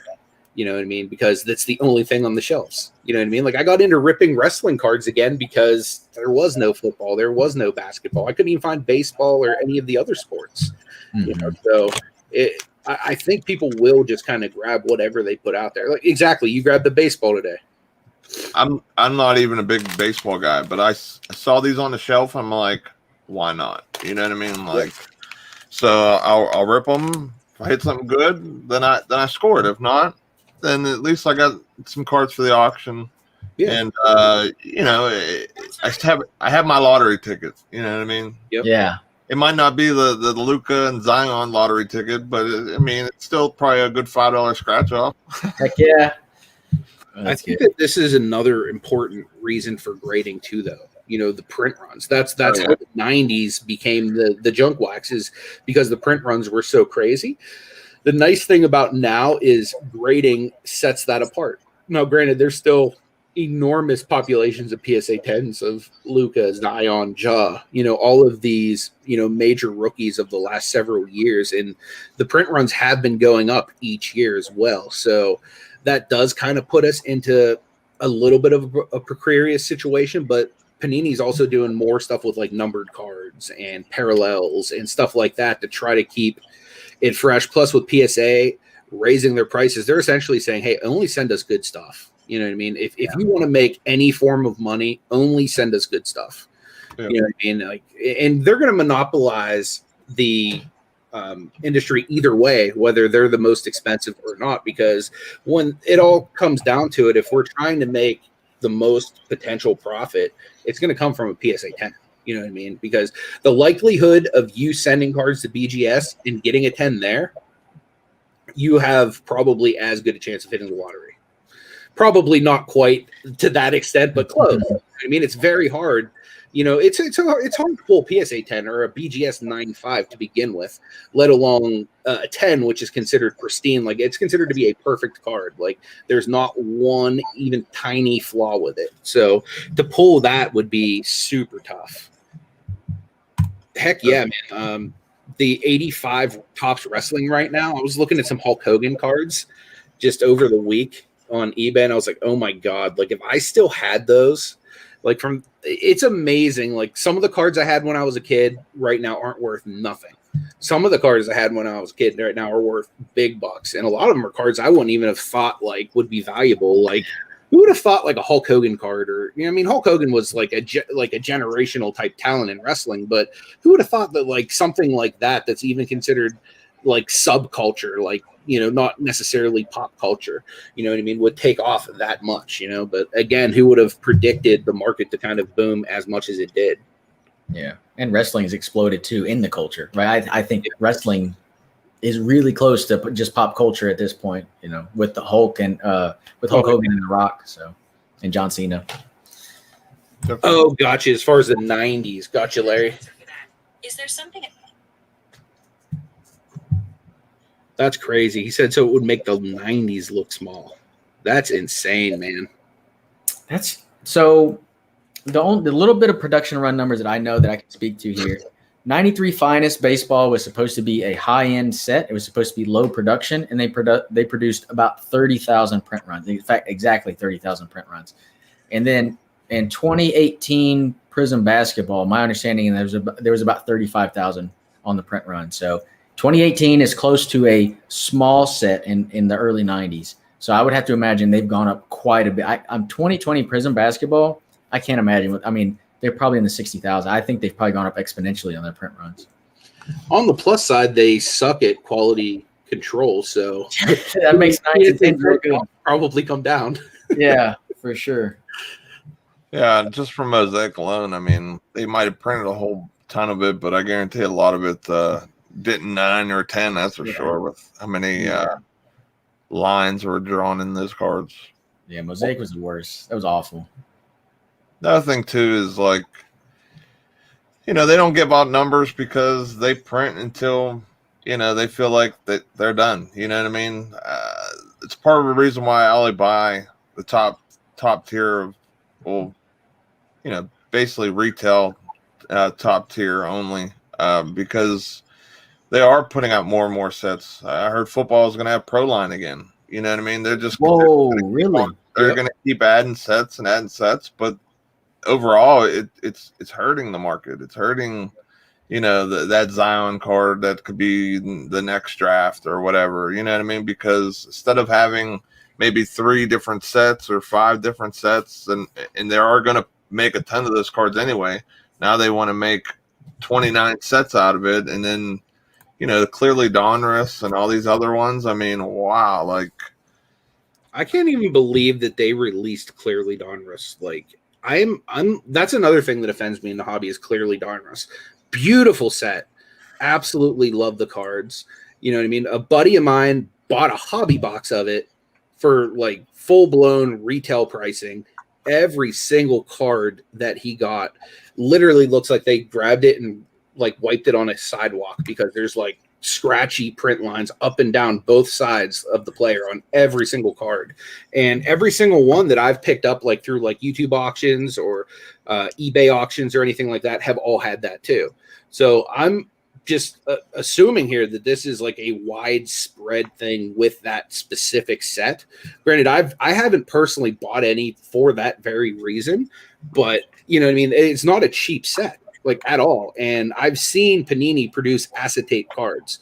I know they can produce them in gradable condition, because normally acetate cards are normally some of the first ones I think about in terms of grading, because they're plastic. The corners aren't going to be messed up unless you like do something to like really damage it. 9 times out of 10, you can check the surface very easily, and the edges are fine because it's a piece of plastic. So those are pretty decent as far as gradability, but a lot of these Clearly Donrusses, man, they even get a 9 is sometimes difficult in that set just because of the scratches. I don't understand it either, Siri. Yeah, it's a shame. Yeah, Panini's QC, I mean, they have to get better. It's absurd. I don't know. I guess all we can do is stop buying wax, but I don't think that's going to happen. So, what's up, Slam Newton? Love that name, man. That's pretty cool. Thanks for being here. Really appreciate it. It just makes collecting those short prints and stuff just that much. There's so much more value, and that. And I think it's what's going to continue to be the focus moving forward, especially for me. Which, right there, my boy Marty, he's the one who bought that box of Clearly Donruss. 400. Man, that sucks. Can you imagine if you spent $400 on a box of cards and you're like all fired up, man, I can't wait to open this. It's going to be awesome. And every single card you get in that box is damaged to the point where you'd be lucky to pull an 8. Yeah, that's ridiculous. But Lucas in the house. Good to see you, man. Appreciate you being here. What up?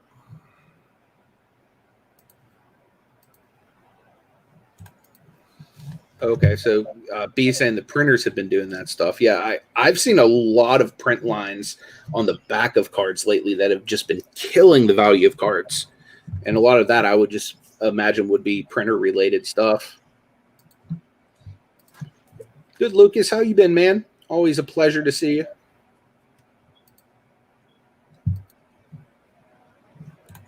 Oh, that's awesome, man. I hope that since it's a redemption, it's in better condition. I've seen a lot of people that get the redemption straight from Panini, and it comes in like the magnet case with the little sticker over it. So it's like it's never been taken out by anybody but Panini. I've seen people have luck with those type of cards. So hopefully that'll be in better condition, coming directly from Panini as a single, as opposed to just their horrible produced, Clearly product. Yeah, you got Larry in here. Yep, I agree with that quote right there. Like, I'm just not buying wax. I said I buy a little bit of retail each month. But, I spend $200 in retail, and I'm holding 2 of it. It'll go up over time. I'm not worried about it. And like when I'm buying singles to invest, or when I'm buying cards to invest, it's just singles, and I'm looking at the quality. And mostly, I mean, at this point, I'm really only buying graded. It's just such a hassle to deal with all these people saying, is this card going to grade at 10? Is this card mint condition? All this. Like, I don't know. I don't grade cards. Yeah. So Nate, do you want to do me a favor and grab the link to the auction tomorrow? It's going to be on Nate's channel, guys. Every single Sunday at 4 p.m. Eastern, Nate, myself, and Gate City Picker, we do a live sports card auction on YouTube, and it's always better prices than eBay. And there's a little something for everyone, all the major sports. I actually do have some Pokemon I can probably throw off this week too. Just got an order of slabs in. These are all slabs from both me and Marty. Marty's are all in the box. Mine are on top. But yeah, I definitely have a lot of slabs that'll be available this week too. So should be fun. As far as retail goes, Lucas, I have not, but I haven't really been full transparency. I haven't been chasing hard. You know what I mean? But I haven't had very much luck lately. I'm not sure if on my side of the state they changed up some days. I think they did. Crazy thing is, one of the local stores near me, somebody actually pulled a gun on somebody else for supposedly taking the box that this person wanted. Like, there were multiple boxes that they could have taken, but this person took this specific box that this other person was looking at on the shelf. So one of my LCSs told me that there was somebody that had pulled a gun on somebody. Yeah, that's crazy. Yeah, I'm sure Marty probably knows because he was there for that story too. That's crazy. Yeah. But yeah, I think we are going to. Oh wow! So B says that someone got stabbed in Pittsburgh too. That's crazy. I was lucky. I was lucky to find some tops at the store today. I just wanted to rip something, so wasn't football prism or anything or hoops prism, which I can't wait for that to come out. But at least it's something. Hey, at least it's a flagship too. I mean, if anyone pops, it's the one people want. So, in my area right now, the only thing that I've really been finding in any of the stores is a ton of NASCAR, the occasional pack of baseball, and a ton of Yu-Gi-Oh. Other than that, like even Pokemon's picked over in my part of town.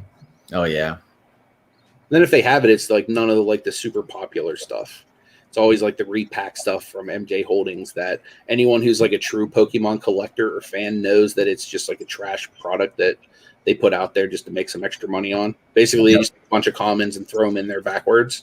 And people are like, oh, well, I can get, 30 Pokemon cards for the price of like one pack here. And it's basically just like trash. You have no like opportunity to get anything like super rare or anything like that. Yeah.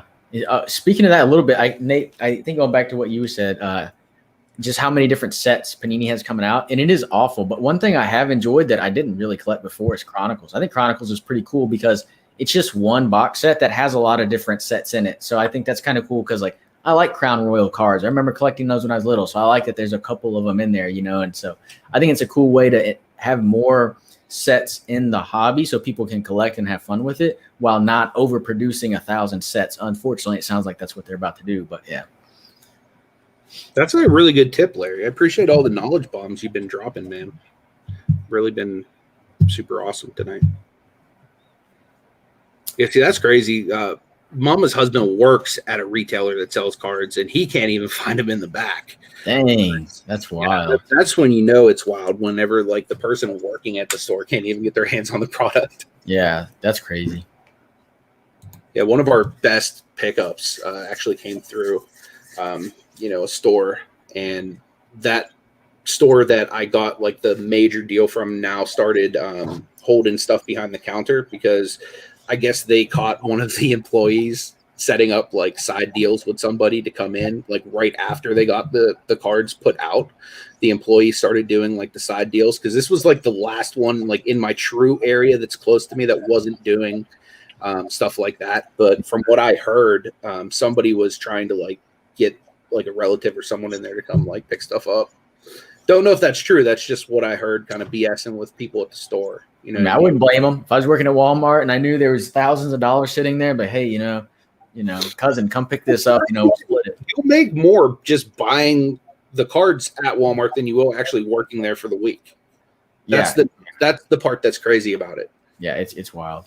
And I don't know why Walmart, I mean, granted they're just leasing that space, but if I was Walmart, I would rework my deal with MJ Holdings and be like, what if I sell them for like $40 instead of 20? You know what I mean? Like, let's rework this deal because clearly we're making everybody else rich by coming and fighting over these cards. So like, personally, if it was me, I would just up the price if I was Walmart, but I don't know if legally, like, and contractually they can even do that. But I mean, I hope they don't because I want to go pick them all up.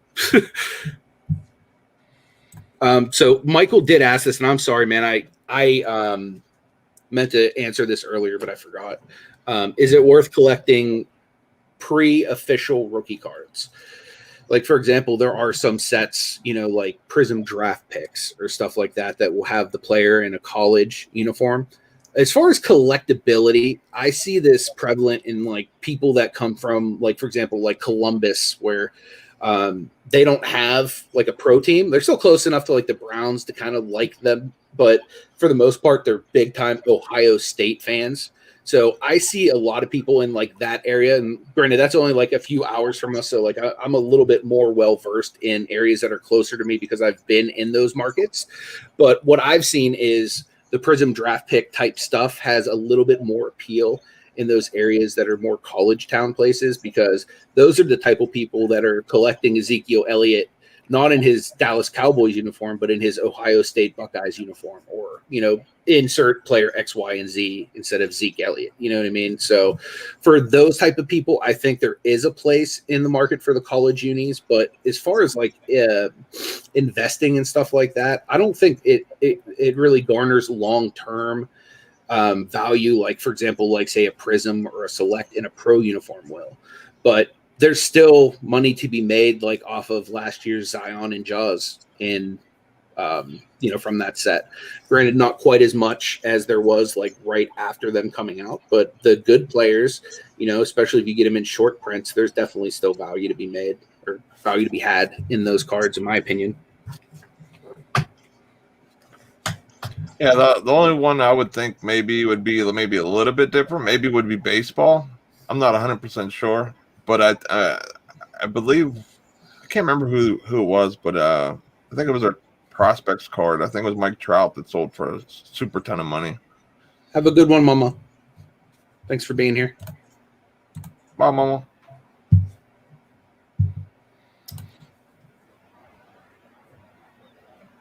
Just want to make sure I don't miss any more cards, because questions. I know there was a few. We're probably going to start wrapping up soon, because I don't want to hold up Dakota too much, because I didn't expect us to go as long as we did. But I want to make sure all of your questions are answered, because Saturday evenings is literally, it's for you guys. Like we love this aspect, because we can kind of hang out and kind of do and talk about anything you guys want. Your wrestling figures are awesome to sell. That was one of my favorite things to sell on eBay before I really just started selling bulk of cards, is action figures, toys, wrestling stuff, video games. Does phenomenal.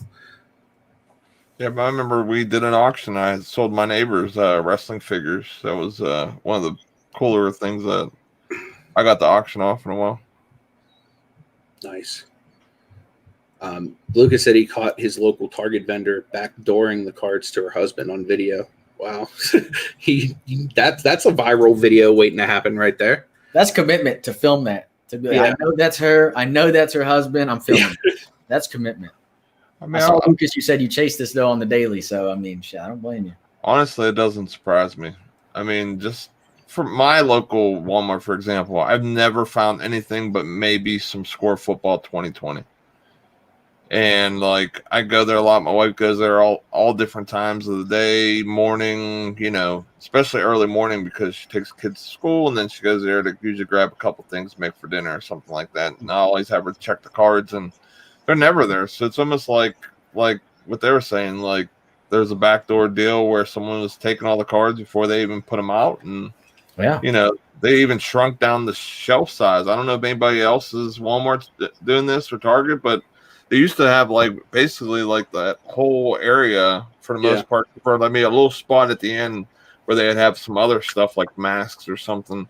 Yeah. Now they shrunk it down to the opposite way, where the little shelf is only sports cards, and it's like the little nitpick stuff that they would never sell. And there's not even any display boxes anymore showing that, they're just out of stock. There's just none there.